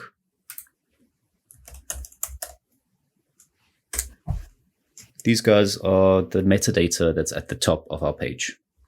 So you can see file.link as note. So this file.link refers to what this name is. That's just the way this coding language works. File.link is the node that we're referring to. Creator date comes and picks up the metadata field creator date. Summary picks up the metadata field summary and its contents. Tags is just the tags and its contents. So we want everywhere, but not templates. So it's going to go look for these notes with these metadata fields, and it's going to return in a table from everywhere within your file navigation. So everywhere where your files are saved, except what this exclamation mark means, except for this templates folder, because we don't want to return templates.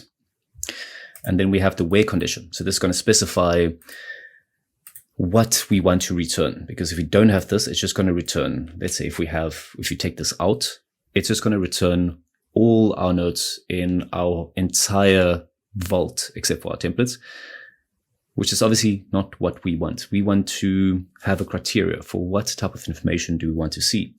That's why we have a where condition. So we want to retrieve all the notes from everywhere except templates where I contains.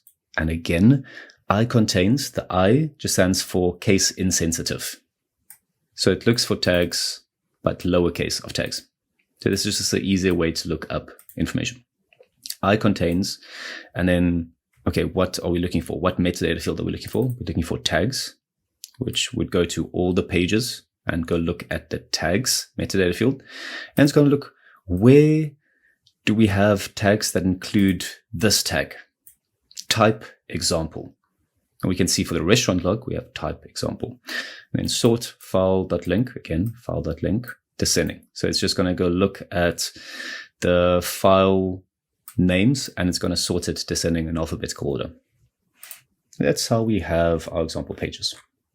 Great. That's it. We are happy. Now we can go back to our daily notes and see what is next. We created a meeting, but we can see we haven't filled it in just yet. At 10 a.m., we made a placeholder for the meeting that we would have. Now you can just click on it, and once you click on it, it creates that new note, but there's nothing else. But again, with any blank note, we have templates for it. And if you don't have a template, if you want to create something new, then you just go to your templates folder, right click, new note, and then you create your own template. And for meetings, we already have a template. So you press your hotkey for inserting a template, and you can go look at your hotkeys and assign your personal hotkeys.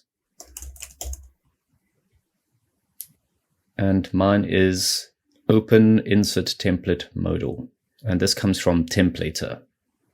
So you are interested in this guy, open insert template modal. Words are tough today. And this is my hotkey, but you can change it to a hotkey that suits you better. Just find out what your hotkey is. And this obviously comes from the Templater modal words. So my hotkey for inserting a template from my templates folder is Command E. Now, what template do I want to insert here? Well, it's a meeting. So meeting note template. Now we have all the metadata. You can see that the creator date of this meeting, let's say we were on the day. We're not on that day anymore. So I'm just going to change it and make as if we're on the day. And then we can start filling in the details. So meeting with founder. Every meeting needs to relate back to a project. But you can see that this is a brand new vault. We don't have a lot of projects yet. So we might want to create a new project. But also another thing which you won't do when you are actually using this in your work environment. This is an example meeting, which I perhaps want to delete later. So I'm going to go with type example. And what do we expect when we type in this? Where do we expect this note to be referenced? You are correct. If we go to our example pages, it should pop up here. Type example. And there we have it. We have our meeting and it pops up here so that you can see which notes were created to explain concepts that you can delete later to start with a blank vault. Now, what else do we want to fill in? We want to fill in the participants. Let's say Homelander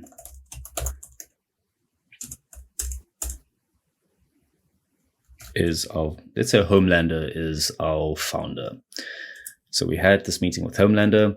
You can put your own name, but because this is your personal knowledge management system, you are going to be part of everything. You won't necessarily have a meeting where you're not a part of, but you can make that classification. I was part of this meeting. I wasn't part of this meeting. But generally, for me, I don't see the use in putting my own name there. It just adds clutter, and I like to keep things as clean and simple as possible. So I'll leave it out. But you can always create a person, which is yourself, in your PKM, which we'll get to later on the people. We'll get to it now because the participants relate to the people template as well. And you can see we haven't created our founder yet. So let's just say Homelander, founder of company. Related up. Okay, so now we have to input a project. And this relates to the project MOC. So if we go to the project MOC, we click on our homepage, we can see that we only have one project, and this is project admin. But does this meeting with founder relate to admin? Probably not. It would be more related to a specific project. So let's say this project relates to advertising of the company. Project advertising. So we created a new project. It's going to be sent to project advertising. The summary, you can either choose to have the summary in your metadata or here, it doesn't really matter. You can see we have a colon, but two of them. That's because it's an inline metadata field. And this is a fancy way of saying that, listen, this is not going to pop up at the metadata at the start of your page. You can see we have properties. These are metadata fields. Created data is a metadata field. Tags is a metadata field. Up is a metadata field. Related participants is a metadata field. You can see when we specify it at the top of a page between these three dashes at the beginning and these three dashes at the end, it knows that these are metadata fields. So you need to include one of them, one colon. But when you want to create a metadata field outside of these little three dashes, then you need to specify it with two colons next to each other. But it works exactly the same way. So this is exactly the same as saying summary. Yeah, this is exactly the same. So now when you go to reading mode, you can see the summary. These two mean exactly the same thing, and they would act in exactly the same way if you want to reference it in another note.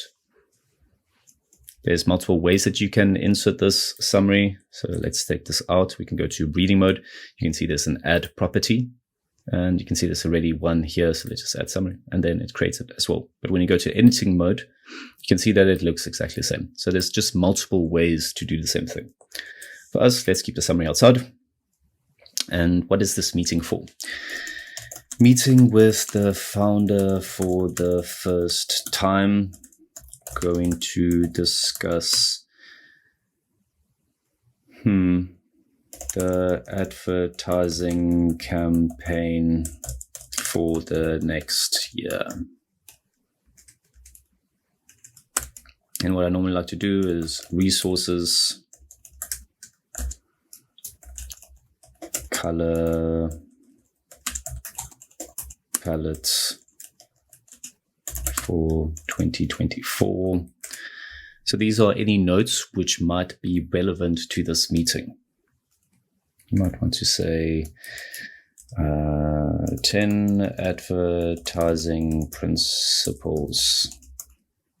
These are notes that you created in the background or in other meetings or just while working, and you might want to reference these pages in this meeting.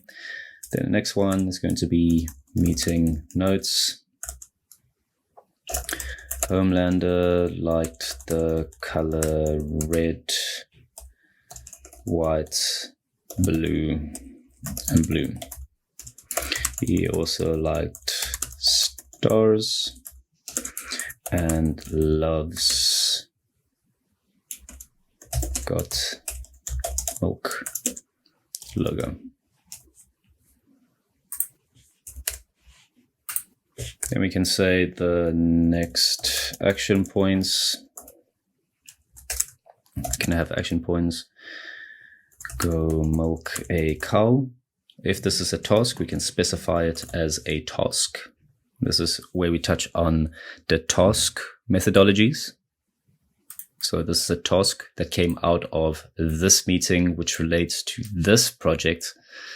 And we want this task to pop up somewhere. We don't just want it to pop up in a task page, which it will. You can already see that when you just hover over it, we can see that our open task already got sent there. But we also want to send it to our project advertising, because this relates to the project advertising. Then the next task is remind Homelander, founder of the company. Remind Homelander, founder of the company, to tell us which superheroes he likes best. And this might be a reminder for the next day that we want, so that we can specify the day tomorrow as well. And this also relates to a task, and we want to send it to which project. Again, it relates to project advertising. So project advertising. Okay, there's a lot going on. There's a lot of notes that's being referenced. There's tasks coming in, and we might want to ask just a question which doesn't particularly relate to the project advertising. So let's say,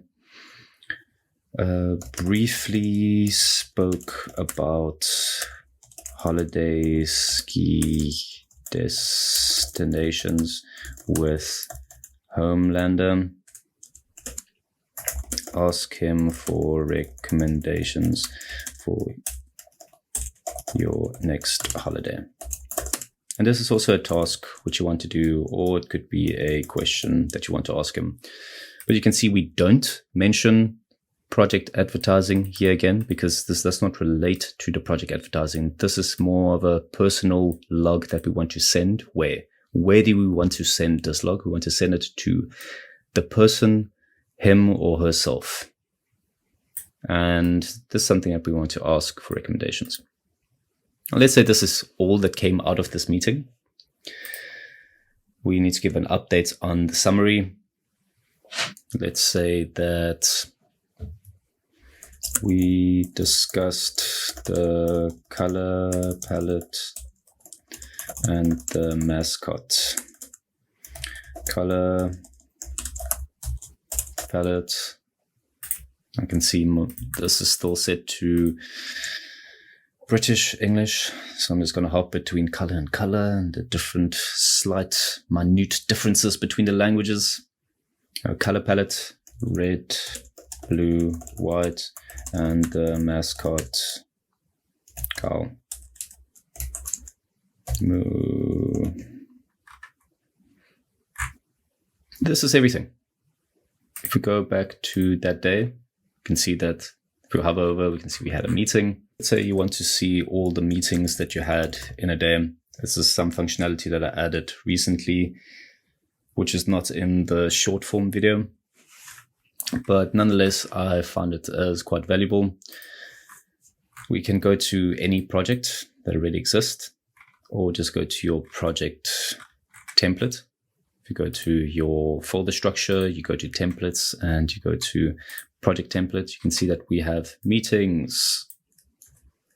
So if we just go back, meeting, so we can just paste the random block of code. So table, we want file link as session or meeting.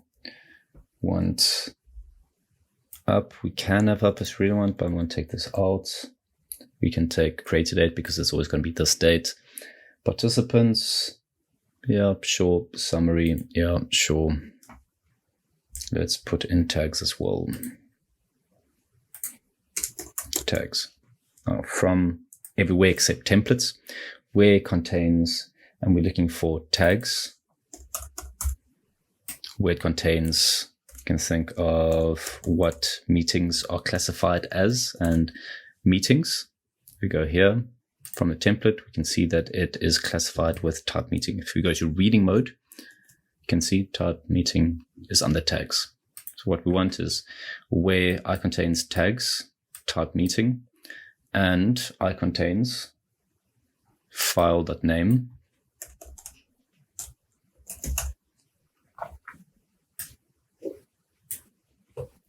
And we're just going to say today's date. This file dot title. So this is just the code. Type meeting, and okay, so something is wrong.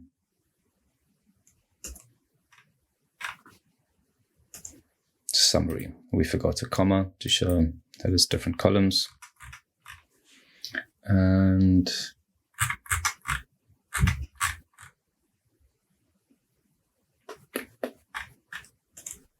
does not seem to be working. So let's try this file.name. There we go. So this is the code that we can use. And we can add this in our daily note template as well. So this is a little bit tricky. You can see that there's some things that you might not understand, but you can just play around with the templates until you find something, or you can set up a session with me and then I can quickly help you with any of the issues that you have. It contains file name, so it's going to go look at all the files in our vault where the file name is equal to this, or contains rather, I contains this file name. So it's going to look for, does any of the notes that we have this date in it? And then they also look for, it needs to have the type meeting in tags. So 2 conditions that we look for. And we can see it pops up here. So now we want to add this to our template for daily notes, that when we create a new daily note, that this automatically gets populated there. And we're just going to say copy.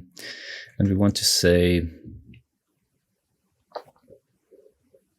this is our daily note template. So we have a log, and then next we want meeting. So let's show you what this would look like. On the 7th, if we create a new daily note, we have tasks. You can see that all the tasks for the month is being pulled in here. That is not completed yet. We have our log, and we have our meetings. So if you open meetings, you can see there's nothing here because we don't have any meetings yet, but the code automatically gets populated. Let us just delete this file because we don't need it now. Go back to the 3rd. You can see that we have new functionality now, which is awesome, but we're not done yet with that meeting. So we go back to the meeting.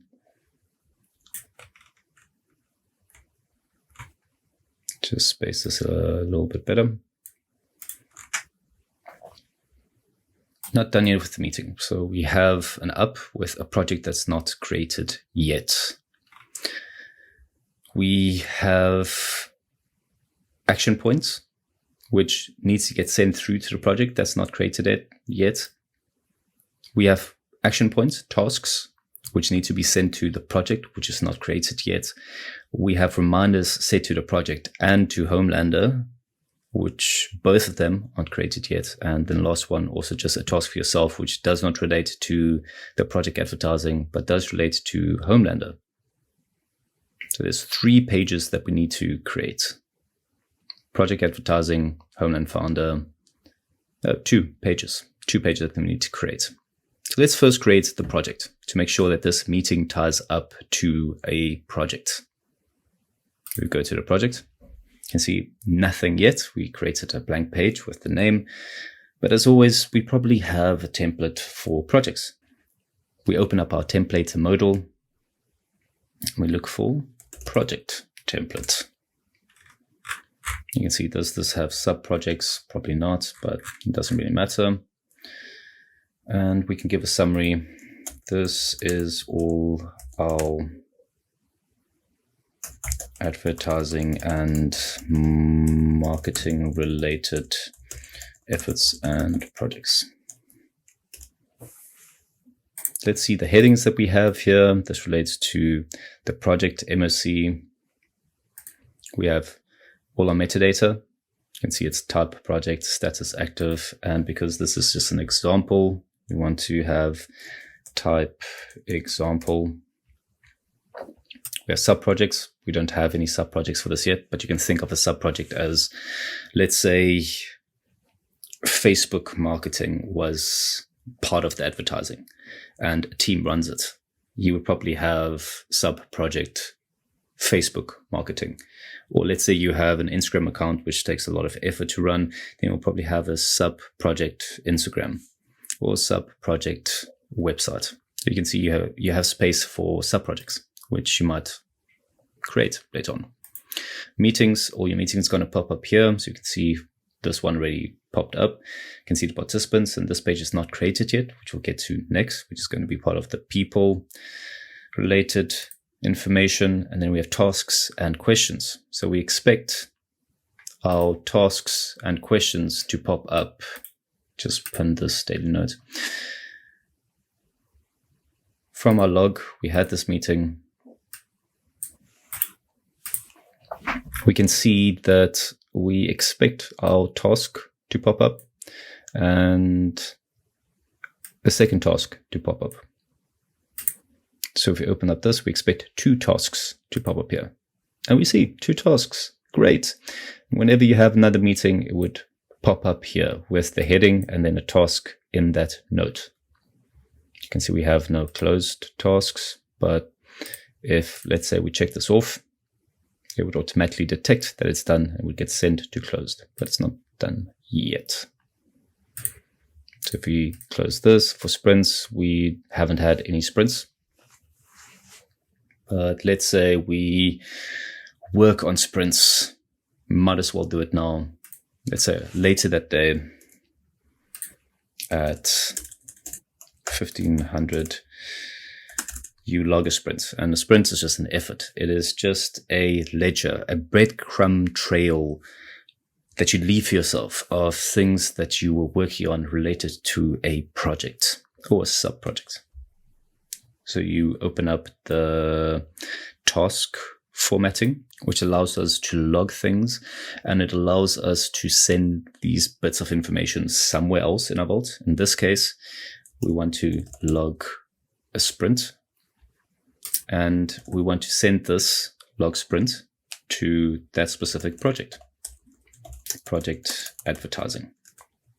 So what did we do in this effort, the sprint, this work hour that we gave ourselves? We looked into color design. We played around, let's say I played around with the different shades of red, and I created a new color palette indicated in this page. Next sprint, find more cow examples, research the different kinds of milk. Happiness. So this sprint, this is just showing you what you've done. You're not going to work here. The work will be done on the pages that you reference. The work will be done somewhere else. This is just telling you that on this day, the 3rd of the 7th month of 2024, under your logs at 1500 hours, you did something related to this project. Now, when you go to that project advertising, you can see that it pops up under your sprints. And over time, you'll have all of these sprints that you can refer back to. You'll have a breadcrumb trail of everything you've done. And it would give you a wonderful visual representation of how hard you worked to get something done. If somebody asks you, how did you manage to accomplish such good work? You can just go back to your breadcrumb trail and you can see all the effort and work that you put in to these sprints. So this is just an easy way to jump off, to have a starting point whenever you come back to work on this project. You can, let's say it's 2, 3, 4 weeks later, 10 years later, you can see, okay, I can't remember what the last thing is we done on this project. It's going to take me a while to get back up to speed. No, it's not. No, it's not going to take you a while to get back up to speed because you have this heading with this data view, which you can see the last thing you did was we looked into color design. I played around with different shades of red. I created a new color palette indicated on this page. And then you even gave yourself advice for the next sprint. You need to find more cow examples, moo, and research the different kinds of milk. Wonderful. Well, I hope this gives you an idea of the value of efforts or sprints. Just leaving yourself a breadcrumb trail. You might think that this is not valuable, but this is tremendously valuable. You always stay one step ahead of what you need to do next. You can always refer back to what you've done. You can learn from your past mistakes or your past successes. And turning that information, that log, that ledger into something else becomes tremendously easy. So that's the project that was created. Now, if we go back to the meeting, what else do we still need to create? We need to create Homelander, and this relates to the people MOC. Now, Homelander, he is a person, and we just created a note for him. The name is right there, but is there something else? No, there's not. So we're going to create a template, and we're going to press our hotkey for template, minus Command E. And what type of template name would you expect? Well, I would expect people or person. So people template. Press enter, and let's see what we have. We start by closing all our headings. We can see we have created date. We have birthday, related, aliases, tags. And we're going to put this as type example again, because we might want to delete this later on when we want a clean vault, not trashed with my examples. Homelander can give a summary. Homelander is the founding father of our company. He has lovely Karen hair. We can see when last we had contact with Homelander. You can see it's 4 days ago because it takes from today's date, which is the 7th. So 4 days ago, 1, 2, 3, 4 is the third. We can see in what meeting we had last contact. We have the log, which there's no log that's being pulled back here, task and questions, but we can see tasks are being pulled back. So the 2 tasks related to him. You can see that you have different ways, again, of retrieving information or finding information rather. And we go back to the PKM theory. Capture, retrieve, reemerge. The 3 golden pillars. We've made it easy to capture because we can capture information anywhere, but to retrieve information. You might just remember that Homelander was in a meeting and you might not remember that it was related to a project, or you can't remember what the project was about. But now you have 2 ways to retrieve it. You have going to the person himself or herself, or you can go to the project if you remember the project and you don't need to remember the person. And these tasks will pop up here. So we can either go to project advertising, task and sprints, and open. You can see that we found the 2 tasks, or we can go to Homelander, the person himself, and it would pop up there as well. Or you can remember on what day it was. So you go to a third and you can see we have tasks that's outstanding. And you can go to meeting. Yes, it was this meeting, and you can go to the meeting itself. So there's multiple ways to retrieve information. The last one didn't make much sense, but you catch my drift. You can navigate through your vault in a chronological way in order to retrieve the tasks again. I think that is most of it. So we touched on projects. We created a project. So if we go to our projects MOC, you can see that our projects MOC, our open projects, we have the project admin and we have the project advertising. And the project advertising is the one that we recently created. Let's just make sure that this shows as a tag. So you kind of want to be consistent with the tags that you have here. And sometimes the formatting needs to be between the quotes. But this is something you'll pick up over time. There's small things which you would see would make retrieving information just a little bit easier. But the main point is we have a project that we created. And we can find it in the project MOC. Then within the project, we touched on tasks. This is the third way that we can retrieve tasks. We can go to the tasks MOC. And here we can see all our open tasks. So with the project advertising, we touched on tasks. We started with the meeting, which is this bad boy, which gets related back to our daily note. This is where it all started. So we went from daily note to meetings, to projects, to task, to people. We've even touched on sprints and the knowledge base. This is just notes related to anything in our vault. So you can see that we have a PKM theory, we have lost modified, how to submit timesheets. This is just all your notes. That is not templates or MOCs in your entire vault. So you can just quickly see what notes have you created. Last modified is something that's always on the right-hand side, where you can just see the last note that was modified. The last note that was modified was project advertising. So you can just quickly revert back to what is the last thing you worked on. And example pages is just for you to delete information later, which I used as examples to teach you these concepts. With that one example, we've run through a lot. So everything starts with the daily note.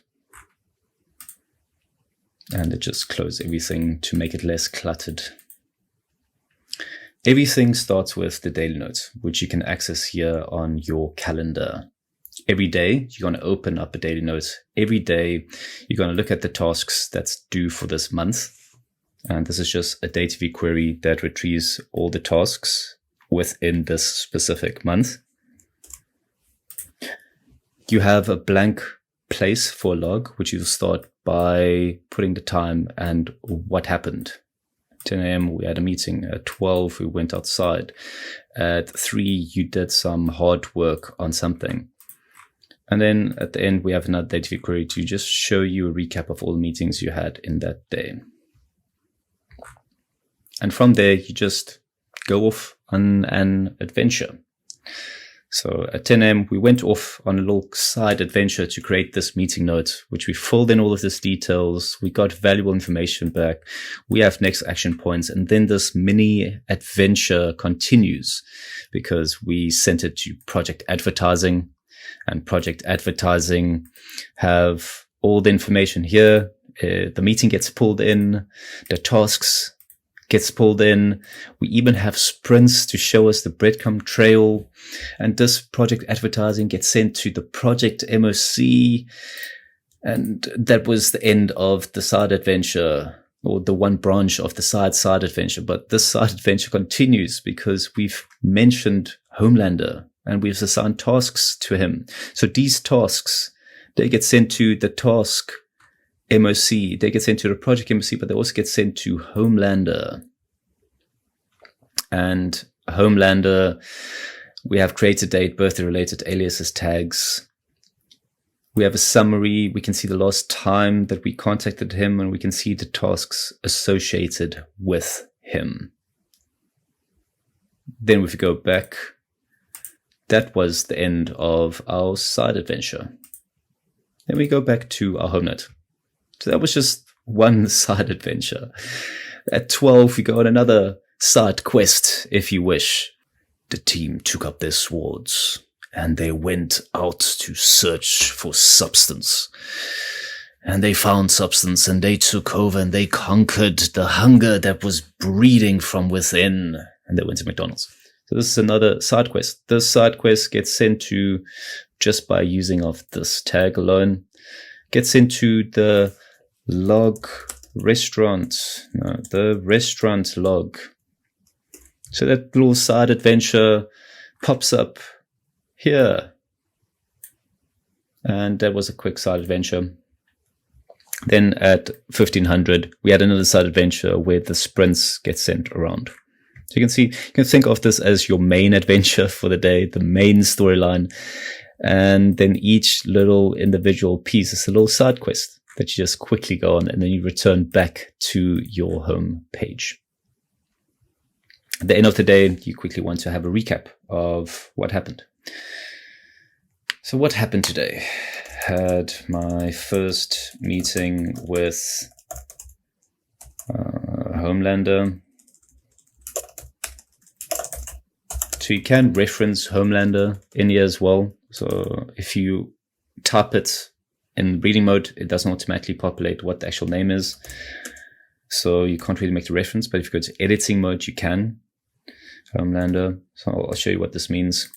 So we created the first summary line, but if I go back, it doesn't create that Homelander note. So you need to go into editing mode and say Homelander. The next one did work on advertising and marketing, and that relates to the project advertising. So let's just make sure advertising, yes. That's wonderful. We've created a summary, and this is something you're going to do every day. And this is how you can manage all the information in your work life.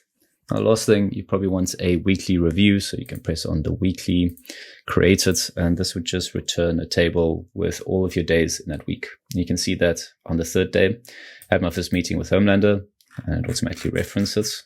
And did work on advertising and marketing, and it automatically references that. Now you might want to open up your monthly notes as well. We can just go command monthly, and the monthly note would do the same thing as the weekly note, but it just checks in your daily note folder. So this is just code that automatically generates, and there's multiple ways to open the monthly note. The way that we did it, if I delete this note again and show you, if you are in the current month, so unfortunately you can't use this if it's the previous month, then you press Command P on my laptop to open up the command modal, and we're going to say monthly. So you can see periodic notes, the plugin, it has an option for open monthly note. So if we click it, it automatically detects that we are within July, the 7th month, and it automatically creates the date and the date of a query that retrieves all the daily notes within that month.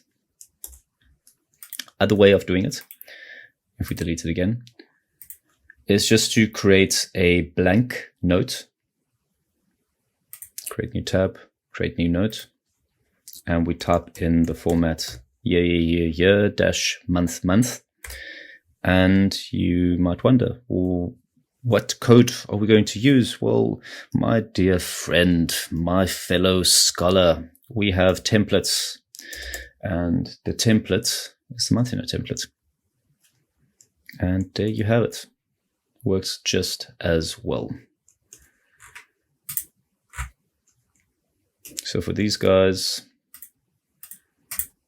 we've just showed how to roll up to weekly, monthly.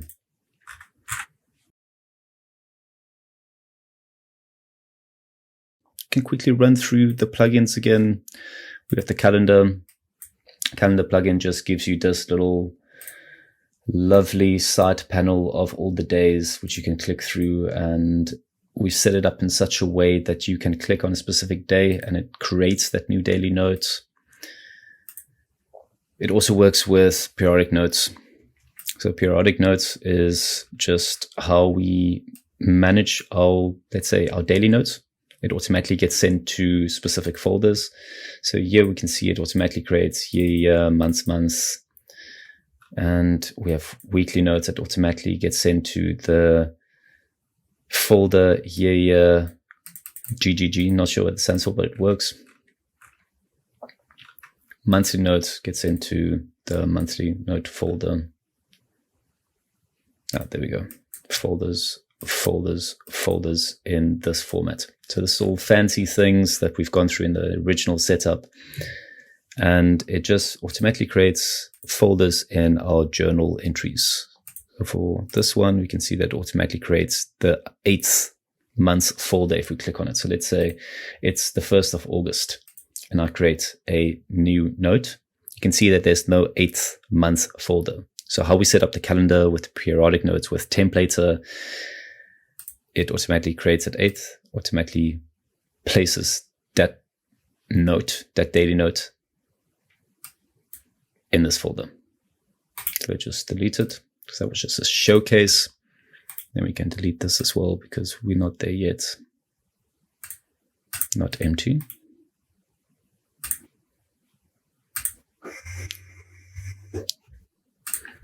Okay, periodic notes. Then we have templater. That's just our templater folder. It just tells them, go look in your templates folder if you want to create new templates. And we just set it up. And then one of the most useful plugins is the data view. And that just allows us to retrieve all our information with the simplified code. So this is a data view query. You can see at the top. In our daily notes, the tasks, this would be a data view query.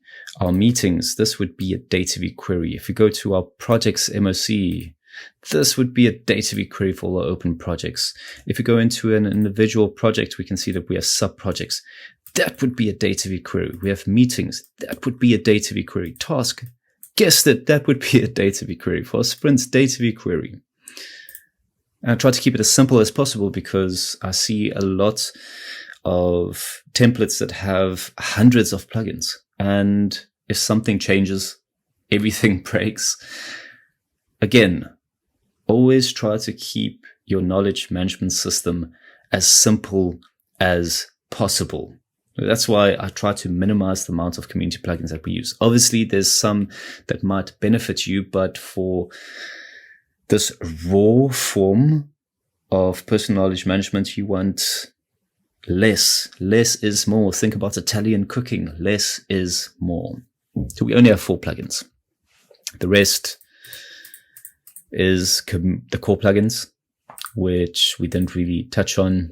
You can see appearance. Might as well go through a couple of the general options. Nothing much here. You can change your language to what you want. Editor, some cool settings, readable length. I'll advise just go play around with these, see what you like. You can change the font size, behavior for spell check. You can probably change the spell check language as well somewhere. Files and links. This is something that we did change when we create folders. Not create folders, when you create attachments. So think about pictures. We automatically want the attachment to be sent to a certain location. And the attachments resides, there we go, in our attachments folder. So this is something that we probably didn't set up, which I'm so embarrassed about. Place newly created attachment files such as images created via drag and drop or audio recordings in this folder. We don't want it to be in templates. We want to be in attachments. Exclude files. These are just if you don't want files to show up when you search or graph view or mentions. This is just for more sensitive notes. Appearance. You have light, dark. You can change a couple of the look and feel elements. Themes. Themes is quite nice because there's a lot of themes out there which would immediately change the entire look and feel of your vault. So I would say from the most popular, minimum is the most popular, but there's a couple of other cool ones. I know Nick Marlowe, he uses something like this, something quite colorful, but it is worth playing around. But at the beginning, I would say don't bother. You will struggle to find something that you fully enjoy, and it would eat up a lot of time. I would say learn the principles first, learn how to use the basic vault first, and then start playing around with how you want it to look. So themes, let's just show, like, let's take one that's obviously quite different. Let me say pink Tompas. The number of downloads is usually a good indication of how trustworthy this is. So install and use, and you can see as soon as we click install, it changes the entire vault. You can see installing theme pink topaz. This theme started out as a set of snippets on top of a blue topaz. As soon as I realized blue topaz does all the features I once ever tried, words.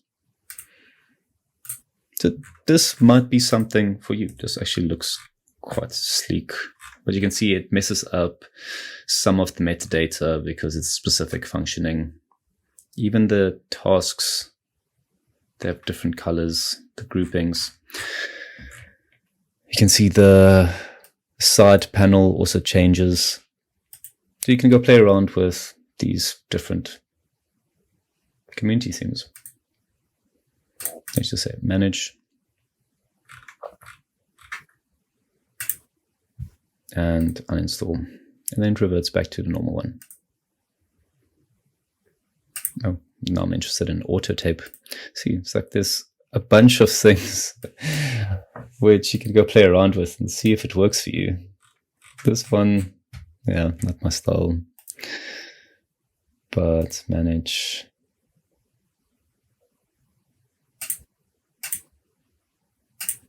Let's uninstall. And yeah, then we just revert it back to the original one. Okay, then we have our fonts. So you can change the fonts, our interface, advanced, the zoom level, native menus. There's a lot of things you can change. Hotkeys, obviously one that you want to cater to your preferences, core plugins. This is where you can activate, deactivate some of the core plugins and community plugins. These are obviously the calendar, the calendar, date CV, periodic notes, and templater. I think that's that. This should give you a head start. You should have a huge competitive advantage over everybody else if you manage to implement a system like this. If you press Command P and go to Graph View, you can start to see that the connections form. And this is also a nice way just to see how everything is connected, if they are connected. And it would also give you a good idea of how your brain is expanding. I don't use the graph view a lot. I don't think it's that useful, but every now and again, I go back to the graph view just to look at how I've managed to grow my second brain. This is an extension of your brain. This is making you smarter. It offloads huge mental bandwidth to your computer. And people say, like, aren't you forgetting more things because you don't make conscious effort to remember it? And the complete opposite is happening. I'm remembering more because these connections, these nodes that you form, and let's find a good example of McDonald's on this day, color palette, which relates to those two nodes, the homepage, which relates to everything, like all these connections that you form by using tags and sending it to different homepages. It acts in a similar way as our brains act when thinking and forming connections. And this makes remembering things way easier. And because everything is easier, it feels like you have more space to think and be creative and do things that you enjoy instead of admin. So my advice, go through these concepts, go through the PKM theory, go through the different videos that I'm going to have on the 3 golden pillars of PKM, the tools that we use, and familiarize yourself to it on a deep level to understand how you should create your personal knowledge management system. Now, this is just for work, that I've set it up in a very specific way just for work, but I feel most of the value comes from using it in your personal life. You might not think of yourself as a creative person, but you are. You just haven't given yourself the opportunity to think, to create, to write, and allow these connections to work for you. Now, this would make your work life easier. But again, think of implementing this into your personal life as well. Get your thoughts, your ideas, all the things that interest you out on paper.